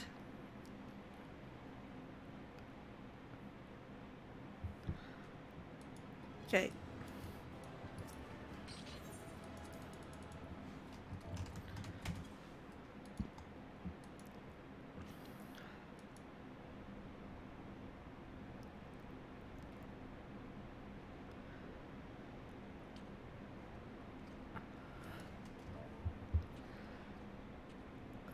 I see the goddess is no more. Well done. Once Krila and Unukalai have rejoined us, we may safely depart. One thing yet puzzles me, however. How did Sophia's servants come to wake from their slumber? I believe we have an answer to that. You've discovered the remains of Garlean soldiers in an adjacent sector of the containment facility.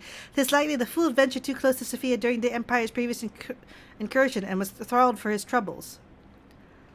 Another reminder, if any was needed, as to the incalculable threat these proposed by these beings. The goddess would not even have been conscious when she claimed the man's will, and yet his mistake granted her the means to release her servants and would have resulted in her own liberation had we not been on hand to intervene.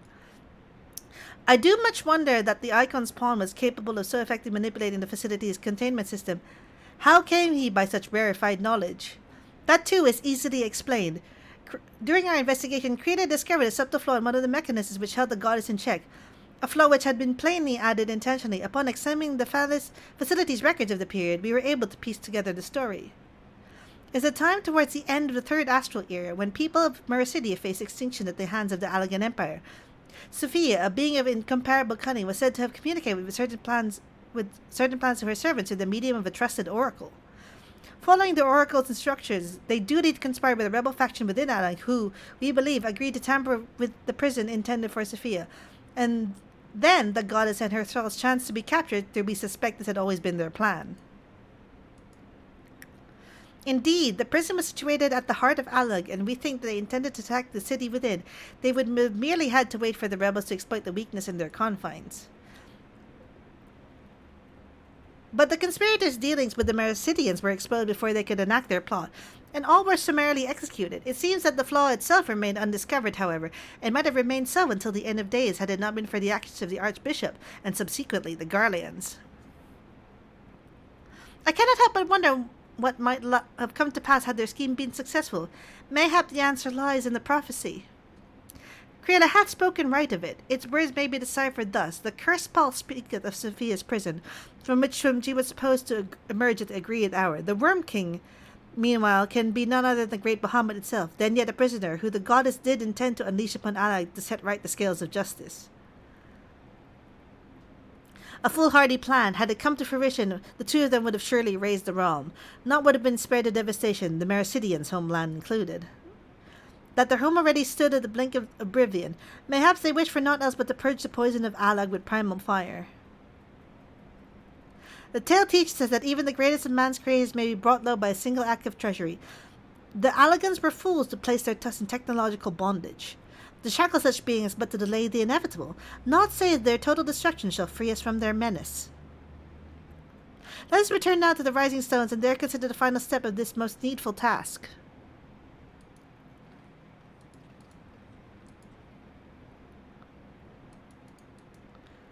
The threat posed by this facility is far greater than you imagine, Urianger, and one not limited to the icons themselves. Sophia's remaining servants must be put down.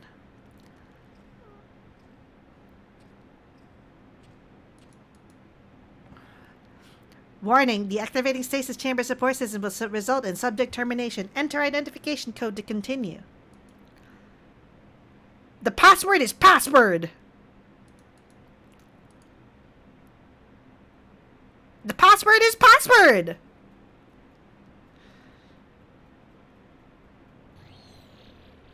Password is password!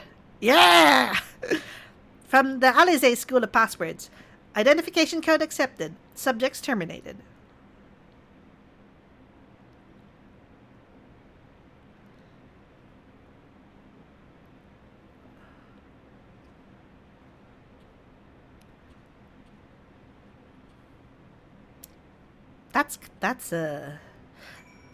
That's cold.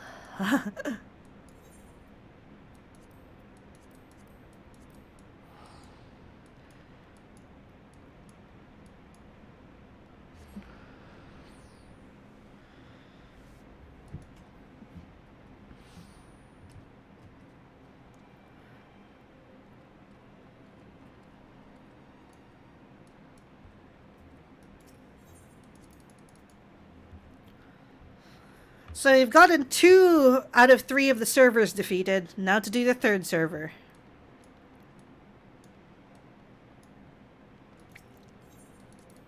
I feel like if you're an OCE and you're in one of these servers, you're legally obligated to unlock the Warring Triad. Just as a thing. Is Autumn Miss, Warrior of Light? Arkanishtola mentioned that there was a matter she wished to discuss.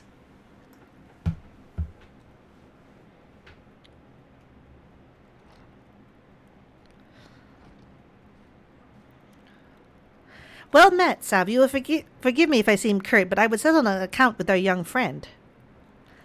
While conducting a final sweep of Sophia's containment facility, we discovered that all of her remaining thralls had perished in their stasis chambers. This was your doing?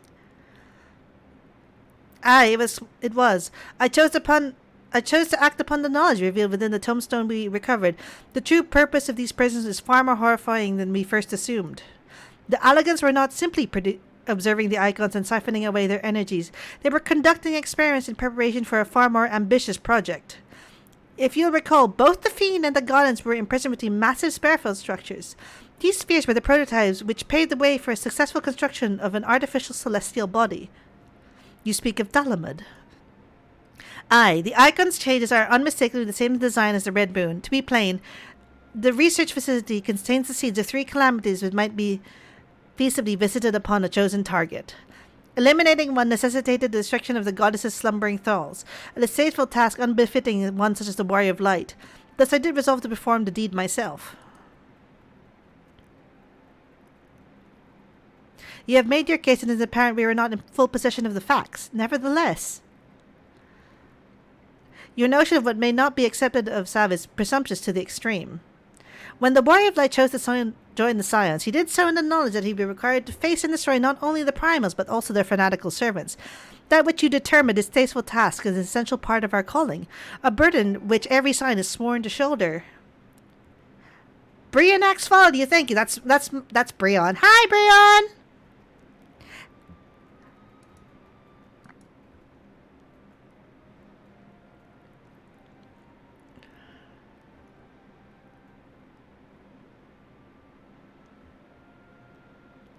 I see. 'Twas I see I misjudged the depth of your resolve. No matter. Assuming I have made myself understood, we need not speak of it again. There is, however, one other subject which merits discussion. You determined that Sophia's thralls were awoken by a Garlean soldier who had somehow gained access to the containment area, did you not? If that is the case, it is highly doubtful that the interloper wandered into such a dangerous part of the facility by chance. Dissidents within the Empire claim that the 6th Legion is rife with agents under order to thwart the Legatus mission by any means necessary. Lest you imagine we have allies in Garlemald, I should clarify that their motive is wholly uncharitable. Regular Van Hygus rose to the top of the Garlean military on merit alone, and is fiercely loyal to the Emperor for recognizing his efforts. His compeers, by contrast, rose to the favor of the established order, and would accordingly do anything to see him fail. That they would be so reckless, you truly believe the actions of these agents contributed to the recent crisis? Aye, and that they pose no less a risk to the realm than those loyal to the Emperor. Plainly, we must needs continue all our power to prevent the technologies of Alag from falling into the hands of man. On that point, at least, we have ever been in complete agreement.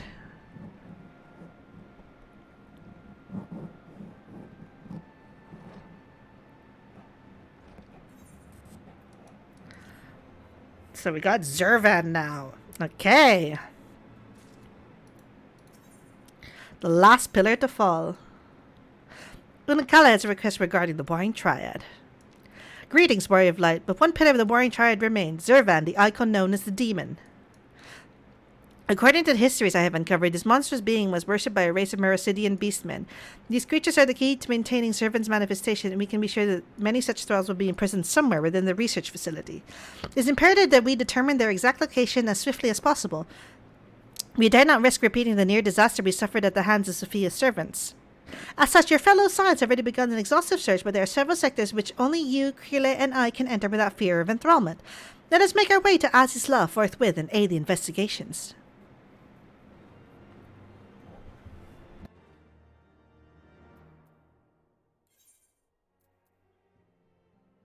Time to teleport to Azizla again. Hopefully I don't end up in Okzundu.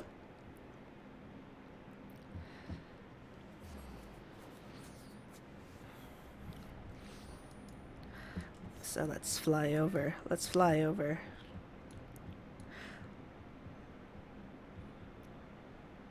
I have been informed it's Australia dinner time. So we might be okay with queues, but my companion has decided to go for a knitter of noodles. I want noodles too. So we gotta fly Azizla on our own.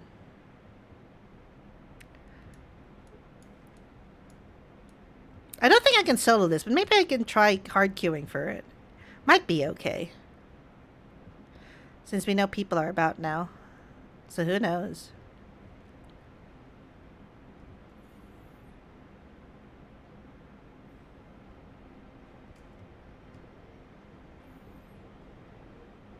I love this fat cat mount. It's so good. Purchase I don't regret in the slightest. Got little feetsies.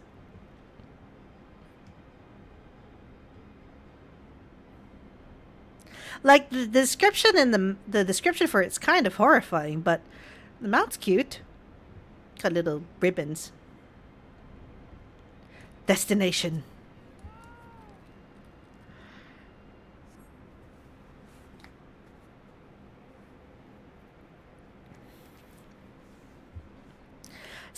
It is good we caught you. The facility had been swarmed by Imperial troops. By their standards, it begrudged some soldiers of the Six. Aye, once more doth regular Van Hyde stretch forth his hand to seize the forbidden fruits of Alag, and once more have our meticulous wards have been swept aside like so many cobwebs. Your meddlesome wards were destroyed from within by the pulsing energies of an icon. Oh, it's him. It's regular Van Hydrus. Oh, damn.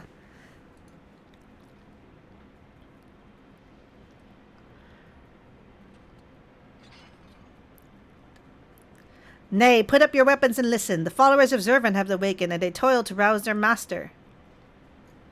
The demon's worshippers yet slumbered when we confronted Zephyr. Could the tampering of her thralls have been more widespread than we thought? They share a common enemy. 'Tis not unthinkable that they would seek to free all those the Algans had imprisoned. Yes, the cage doors are open, and whilst you stand here quibbling over those who pick the locks, my soldiers are inside the facility risking their lives and their sanity. They have volunteered to face death to prevent Zervan's servants from waking him into the fullness of his power. Now, assuming that you have at last understood the gravity of your situation, it's time that I rejoin them. But you cannot hope to succeed. The icon will enslave the minds of any who draw near. Thus I seek out those with the power to resist his influence. Aid us, and mayhaps my men will not perish in vain. He's proposing an alliance.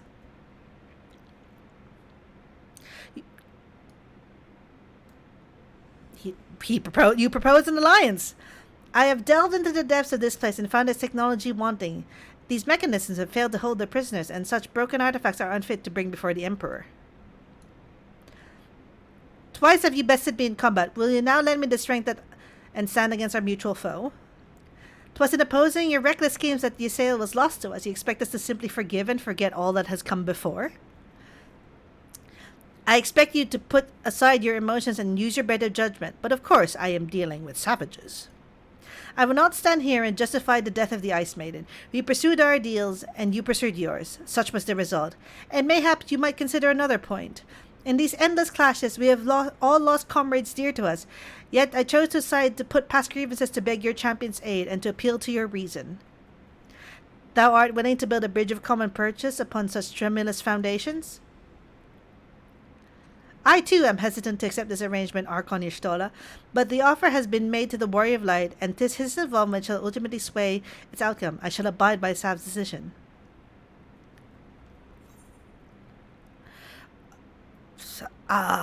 Pick a choice.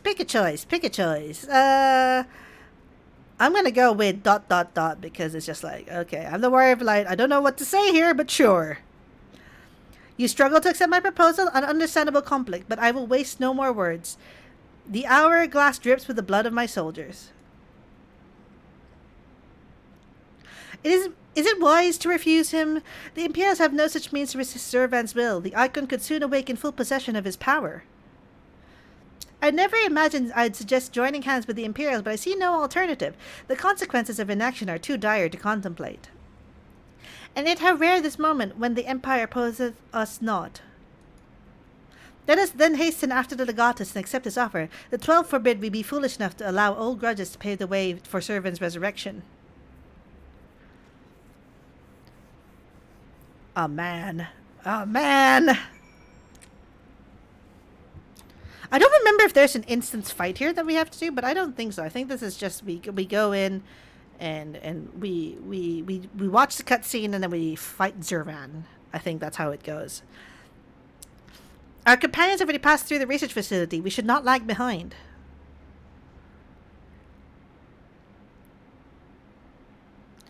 I forget how intense some of these storylines can be.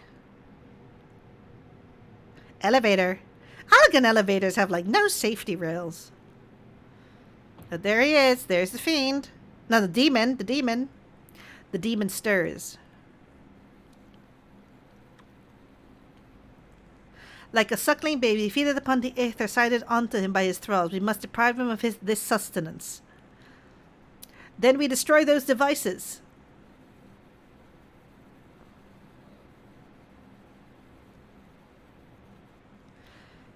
Just like, I'm the warrior of light. I'm going to go beat people up. I think, hold, witness your soldiers.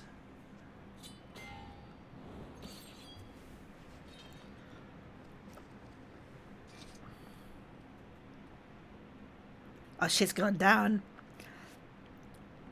They have turned against one another. Even half awake, Zurvan corrupts and corrupts those who enter his aura.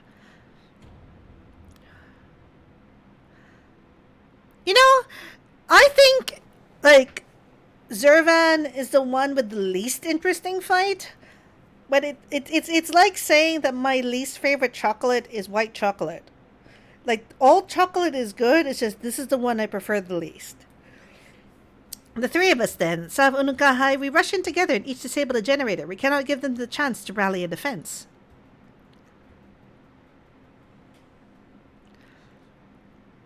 There are 4 mechanisms by my count. If I can avoid the Icon's miasma, my blade will make short of the last one.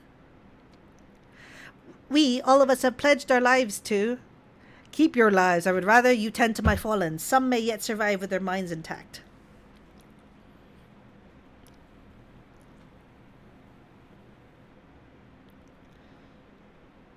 I know not if my strength will be enough. I am no champion. The battlefield is no place for uncertainty, boy. Fate has blessed you with a unique talent and an occasion to use it. Do not waste such a gift. We strike!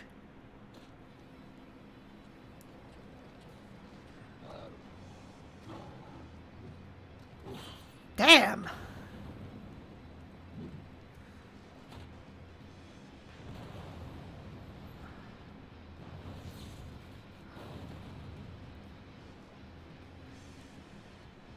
Just me with my giant axe slicing through the pillar. Yeah!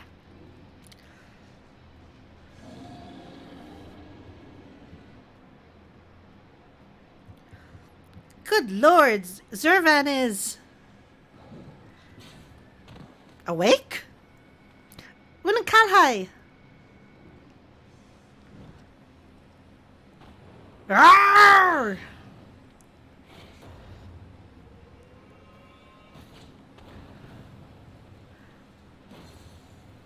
Oh, he's... oh, man.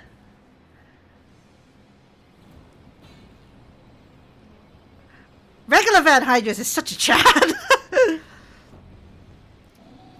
He's holding off Zurvan pretty well. For now. Oh, no. Oh, no! No! Regular! Ah...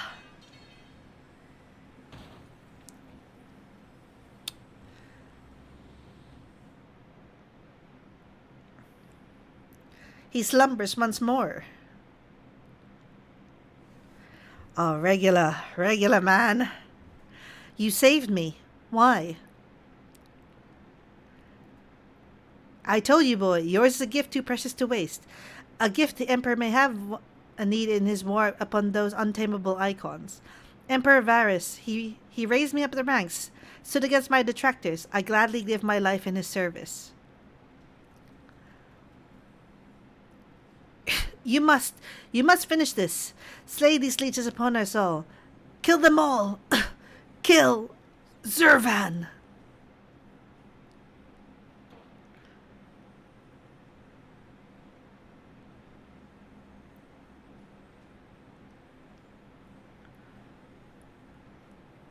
We must needs draw and prepare our assault. At the cost of his very life, the legatus hath priced open a window of opportunity.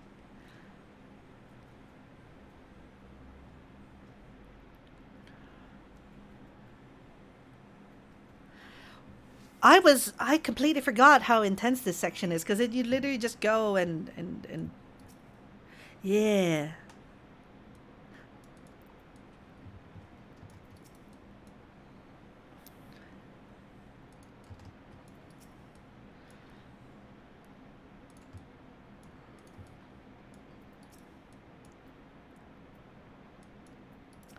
Oh man.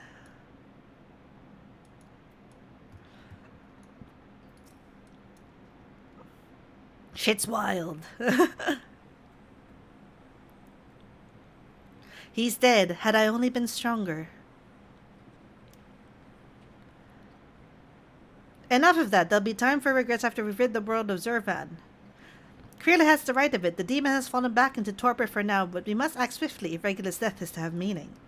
The survivors speak of an army of thralls loose in the facility, and we must assume that these followers continue their efforts to awaken the icon. Let us concentrate upon diverting them from their task. Mistress Creela and Master Unukalai, prithee secure the controls of Zurvan's shackles and limit the restoration of his might. Archon Yashtola and I shall forge ahead and strike down those thralls as would seek to harry you. Warrior of light, thine is, as ever, the most perilous duty. Gather to thee thy trusted companions and extinguish from the realm the fires of the demon himself.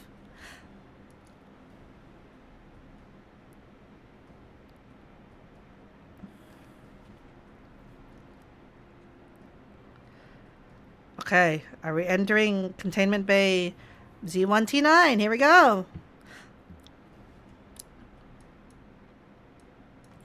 I have lost my compatriot dinner time, so I'm going to just try queuing for Zurvan, and let's see how we go. 13 minutes. Let's try as a healer. 19 minutes. Are tanks more in demand? More than 30 minutes. Okay, it's got to be a tank. Let's go. Let's do this as a tank. Okay. 13 minutes doesn't sound too bad. Let's exit out. Wait, what?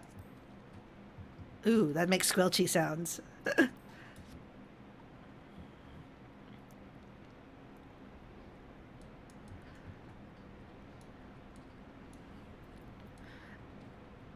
The sky is now orange. No, it's green. I forget that there's that filter there. Completely forgot that we got a filter here. So, I guess if anyone here is in the Materia DC and would like to beat up Zurvan, I am currently queuing for Containment Day Z1T9. As a reminder, I do genuinely think that if you're in OCE and you've only done Ravana and Bismarck, you gotta do Boring Triad. I'm sorry. It's just you gotta. The amount of people I've encountered who don't know that this is a legitimate part of the game. These names aren't from nowhere. They're here, and you gotta do them.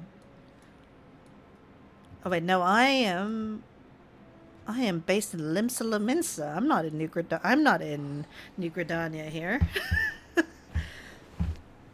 I like picking different grand companies for my characters. I think the one that I am a Laminsan for life. I enjoy the mail, but damn,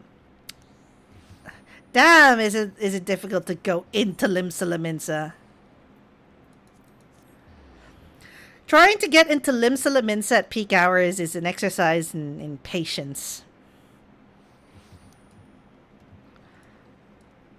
Because everyone AFK is a Limsa Laminsa.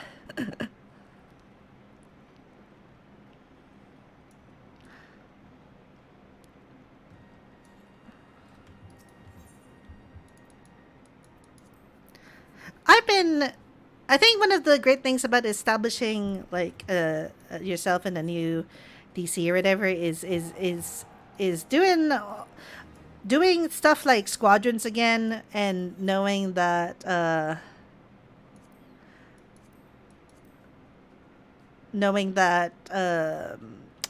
you can do this with the knowledge of stuff you've done. So I'm gonna see how we're doing. So we gotta get more physical abilities. So we're gonna train them in Fizz for the next hour. Hopefully that gets them somewhere. Did I get any recruitment? No new enlistment papers. Okay. I can't believe an ad ran and prevented me from clipping ooh that makes squelchy sounds.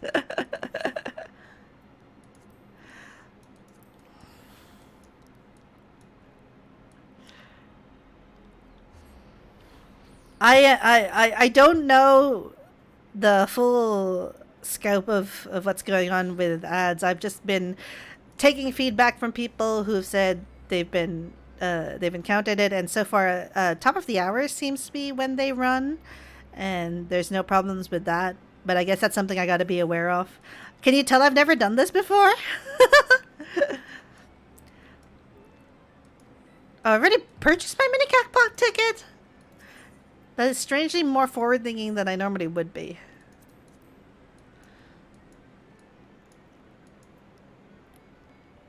What did I want? I wanted the dances, but where are the dances? Need more dances.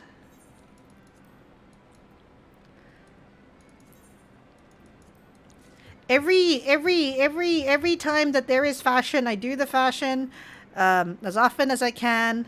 And then, because you can never get enough MGP. How much MGP? Not a lot. Do I? Oh, we gotta open the gold saucer menu. My tickets! Oh, wow. I've not pulled my lottery tickets. I think there's some parts of Twitch that just feel permanently arcane. And how they run ads is one of them, because I feel like it's been a bit wavy hands. Yeah, let's get some new tickets for the drawing on Sunday. I just tend to random here, just as long as they don't. There are different numbers. I leave myself to the whims of RNG.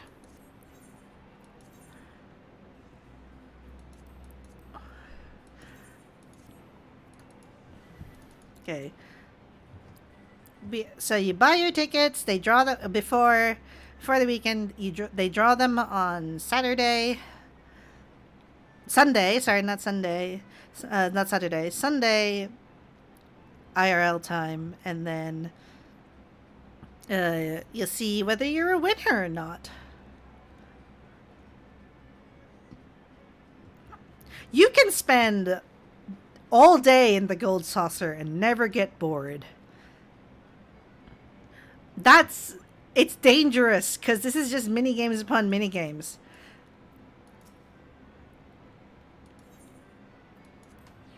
Let's see if we can participate in this gate while we're waiting for the queue to pop.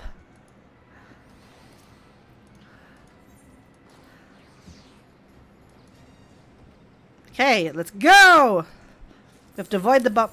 Oh, wait! Well, I was only in there for a minute! Well, I tried! Load in just to lose.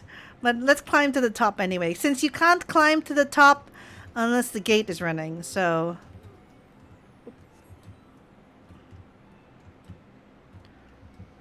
So normally you would climb this tower, Mount Corral. You get to the top, dodging a bunch of bombs, and then you rescue a chocobo chick here at the top. That's how it works. So we should probably... I haven't unlocked Triple Triad. I probably should unlock Triple Triad. Triple Triad, the bane of my existence, aka I spend too much time playing Triple Triad.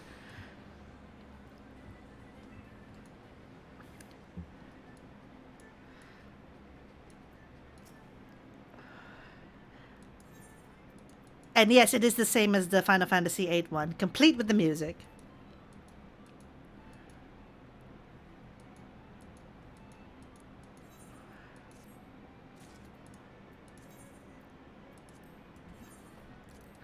I believe just using the cards in the starter deck, you can beat King Elmer, the dude in the back. That's been a while since I tried it. Let's see. Let's see if they have any decks. If that's preloaded as a deck. Is not. Okay, so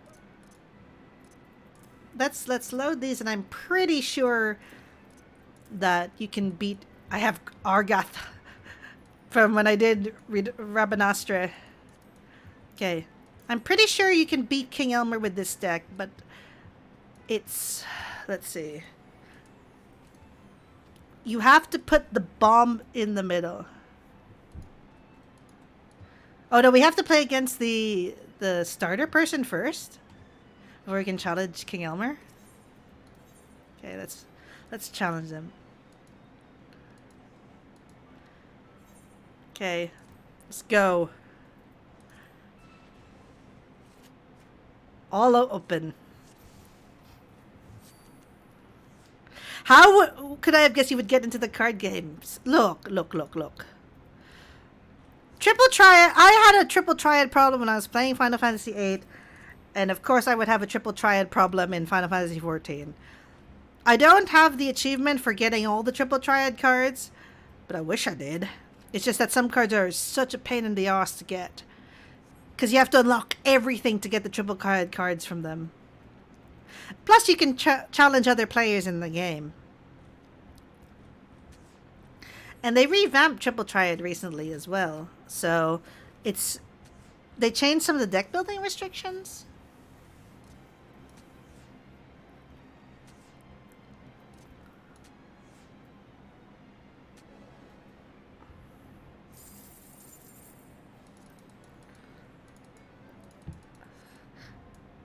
Battle Hall unlocked. Okay, now can I fight King Elmer? I'm pretty sure I can beat him with this deck. I am pretty sure that this is the case.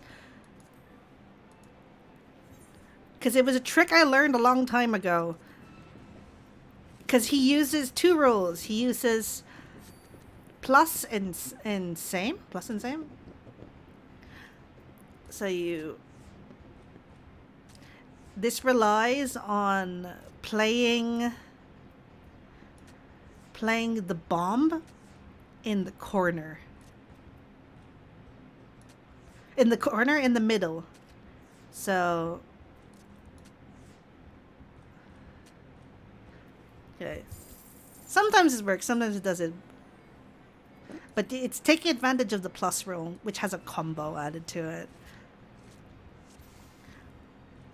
Well, at least I tried. No!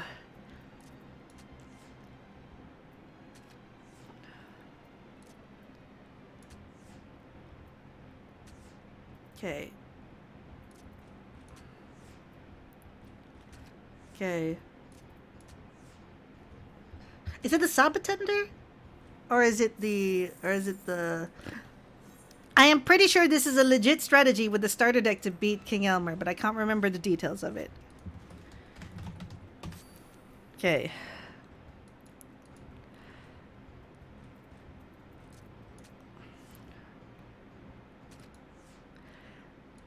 The Bomb and the Sabotender have a high chance of being plus when being the last card in the middle. Okay. So that is how you do it. So it has to go in the middle.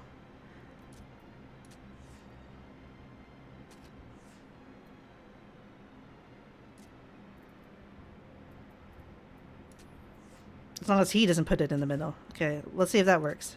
Plus, there we go. Combo. Yeah, okay, that's how you do it. So you just need the starter deck. While we wait for our cue for Zurvan to pop.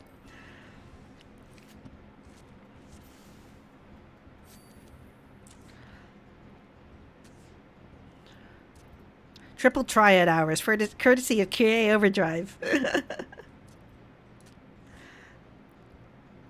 Like this guy is supposedly the best dude in the realm to play Triple Triad, and he's having plus. Is that enough to flip enough of them? Combo? Yep. Okay. Plus flipped it back on me. Yep. Didn't go as well. Try it and succeed. Ah, dear. Like, I'm pretty sure if there was a Triple Triad simulator for just the Triple Triad game, I would probably just play that standalone as well. Who needs the rest of the game?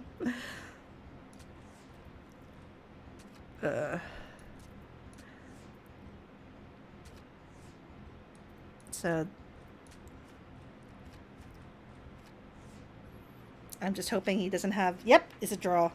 Not a loss, just a draw. So it's still a net gain. A friend of yours coded something like that? Triple Triad, or just like a something that's vaguely based on the Triple Triad rules to avoid conflict with Square Enix? Based on the FF8 version. Yeah, this is just the FF8 version with more cards. And with I think there's expanded rule sets based. That's just allowing for players to play. So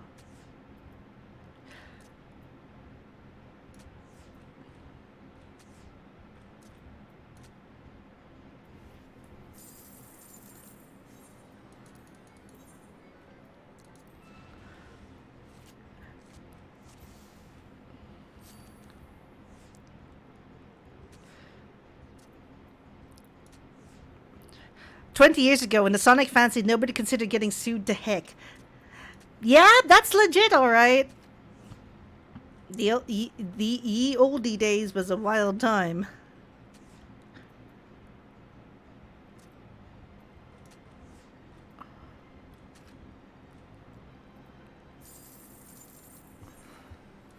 I miss the era of like unofficial fan games that were coded in JavaScript or Flash. One or the other.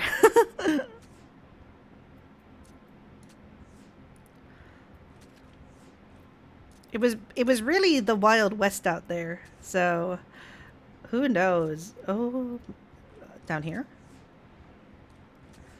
Okay.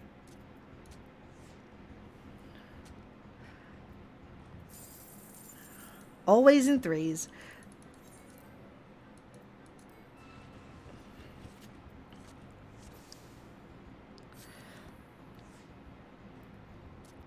So semi-reliable strategy to beat King Elmer is to popping onto new grounds to play the Mario crossover Flash game with the other NES characters. Yep, those were the days.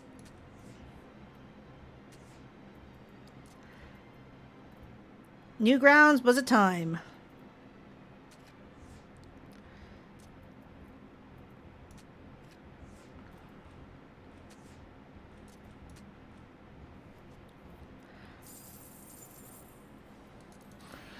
Like, even if you're not good at the game, just challenging people to triple triad is enough to gain you MGP, which you can spend on things. But obviously, if you've got a deck that's got good cards and stuff, you can obviously do more things. You don't have triple triad unlocked.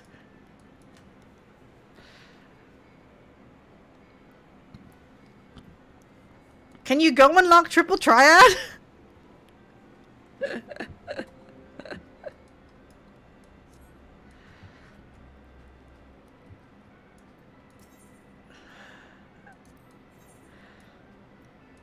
Let's buy some more cards to bulk up our collection a bit more. And then when we get more MGP, we'll buy more cards, and then we can open card packs. And then can do draft tournaments for card packs as well. That's also another fun thing. And let's open a couple of packs.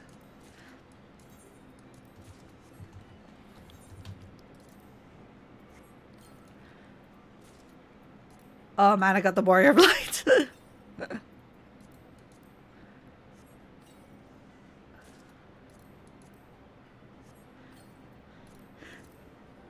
No, I'm serious. You can literally draft in this game.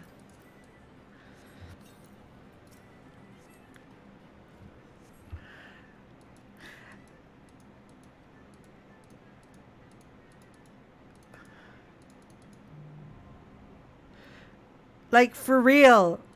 You can go play triple triad as a draft. The next tournament begins in 38 minutes. It's held every other hour. Opposite hours to fishing. So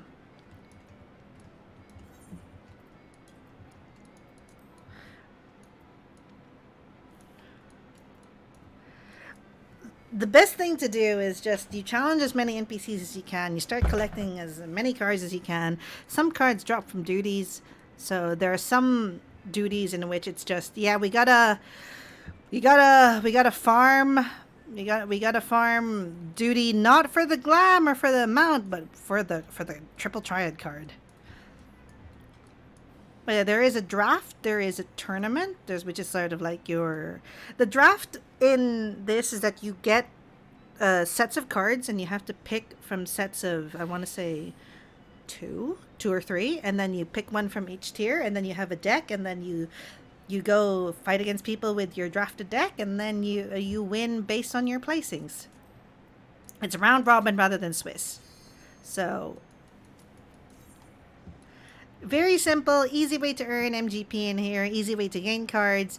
I'm a big fan of it, so it's super fun.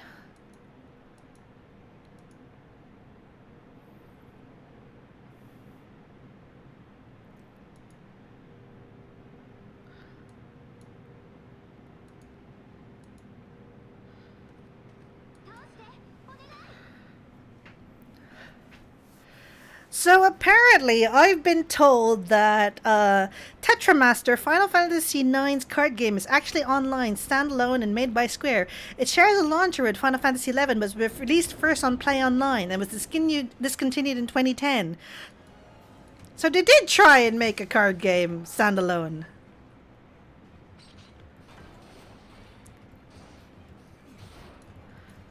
And Mahjong. Look, between Yakuza, Ryuga Gotoku, and Final Fantasy 14, a lot of people learned how to play mahjong. Not Chinese mahjong, but the rules in 14 are based on Japanese mahjong, which has like different I want to say different scoring and different ways of computing hands, as well as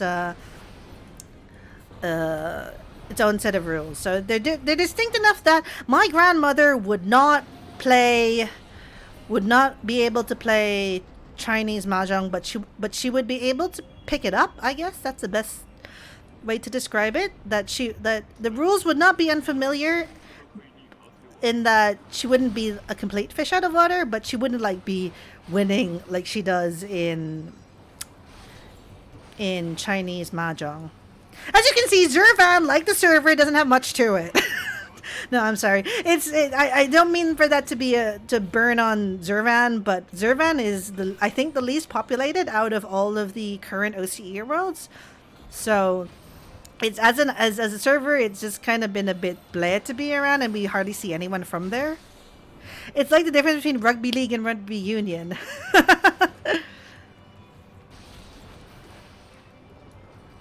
Yeah, I think if you wanted to make an account in OCE, the the places that are the most populated are Sophia and Ravana, and you have groups in Sephiroth and in Bismarck, but not so much in Zurvan. So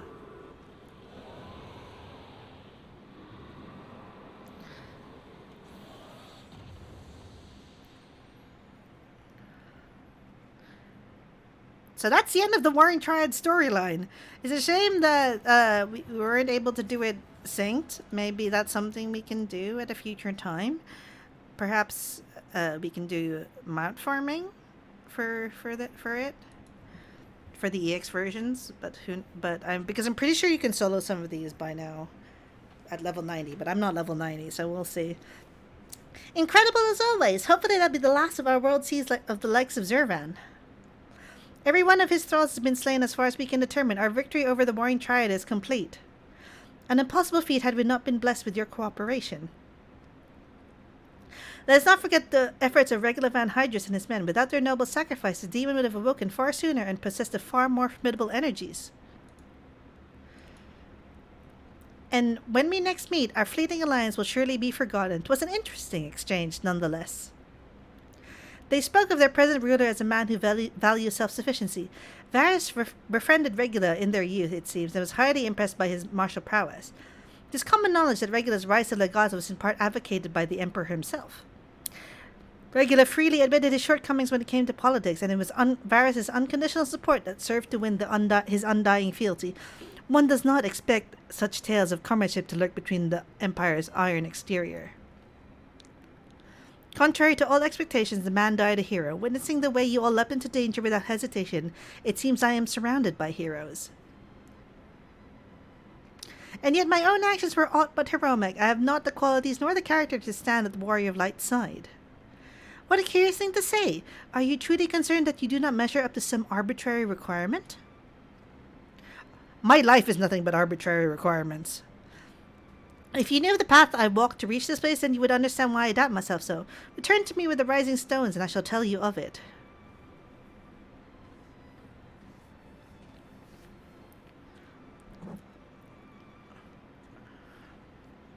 Finally, we can leave this place.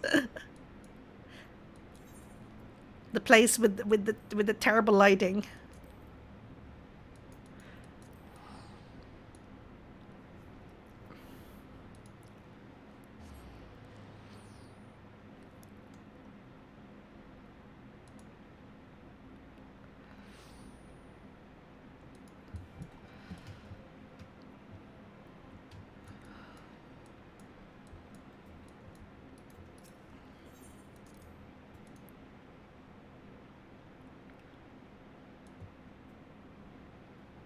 And now back into the solar.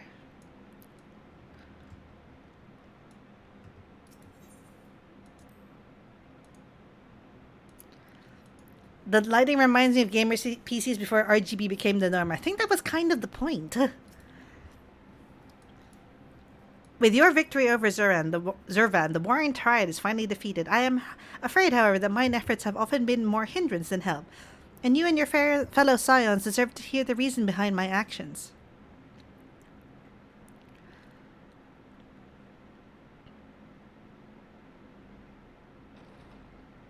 Here they come!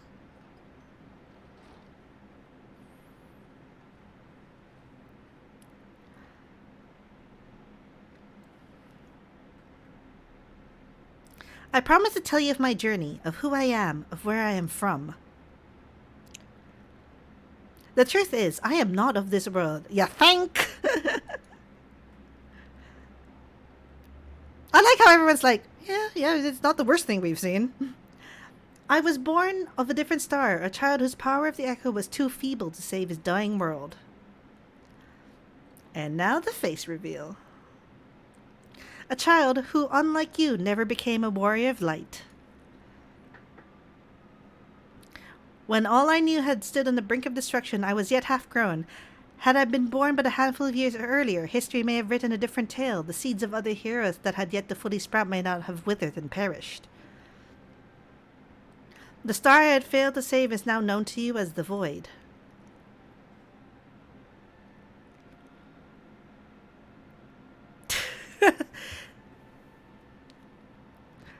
Those of you not that I spoke of my homeland, I had explained to him before the cause of its ruin. A magic was devised to contain the defeated primal's might within a stone known as an auracite, and the energies which bled from this imperfect vessel gradually corrupted the champions who wielded it. These heroes became slaves to an insatiable hunger for ether, eventually transforming into hideous fiends, and none who clung to the faint traces of light were strong enough to oppose them. The demons next turned upon each other in a war which drained the land's ether in ever greater amounts, until one day the star was suddenly swallowed in a flood of darkness, and the entire world was unmade in an instant. The voids that you encounter here in this realm are the twisted remains of once mortal beings who gnaw on the motes of life force remain.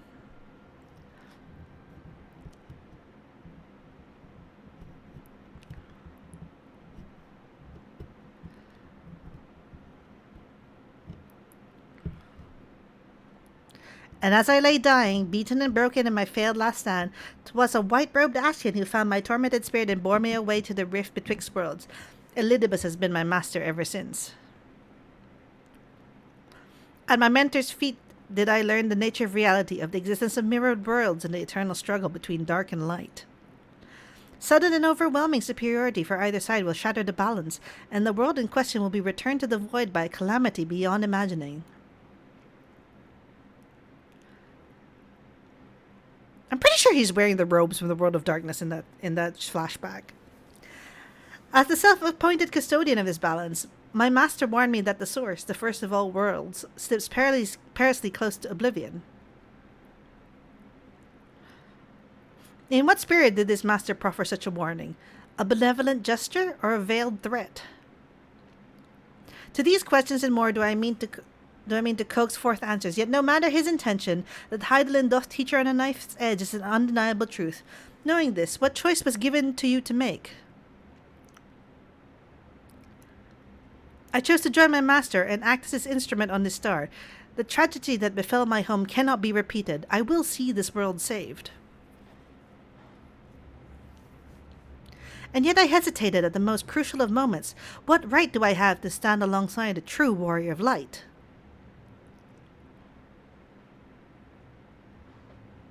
In thine own words, thou wert called before thy time, and I offer that thou dwellest over much on the question of what maketh the hero.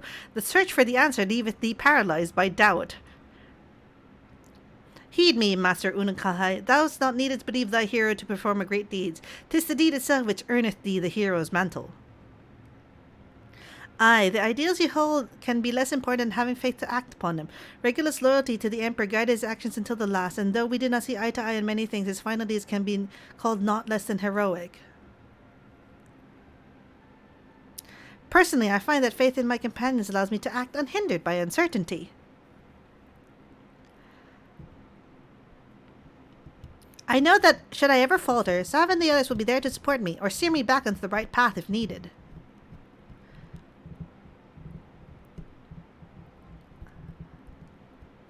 I see. In the days leading up to my world's destruction, I was entirely alone. I never knew what it was like to have such comrades. I cannot imagine the loneliness you must have felt, but look around you now, Unukalhai. You're not alone anymore.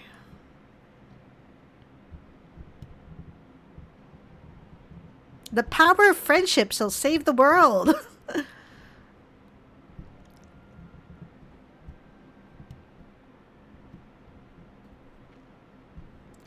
Welcome to the Scions of the Seventh Dawn. Now he's a member of the Cool Kids Club.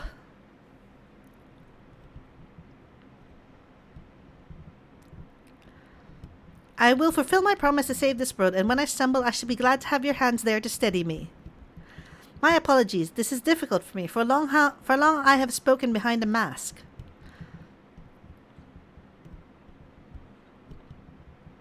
We should all feel comfortable speaking without such concealments. Oh man, coming from you, Urianger, that's kind of rich. I should hope you appreciate the irony of that statement, Urianger. Called out. Oh, it really is like Kane in 2003. Yeah. The kayfabe is strong with the mask on.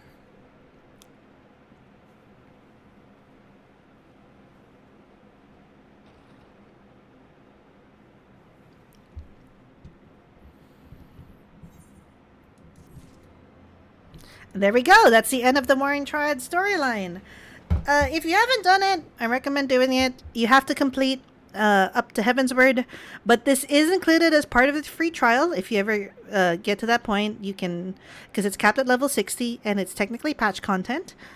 I fully recommend that if you finished Heaven's Word, you go to the last vigil, you unlock the quest Gods of Eld, and it'll lead you straight from there. You'll also get a bunch of lore here about the Warring Triad. You can always go and check. And you got a new friend. Mysterious guy. Mysterious kid. New friend. Part of the Cool Kids Club now. And I think that's it for me for today's session. I'm still thinking about what we're going to do this weekend. I am not entirely sure what game I'm going to play yet. I have to look through my Steam library and see what catches my fancy. But for now, I have been your Cyber Bunny from the Mochi Moon, Kirei Overdrive.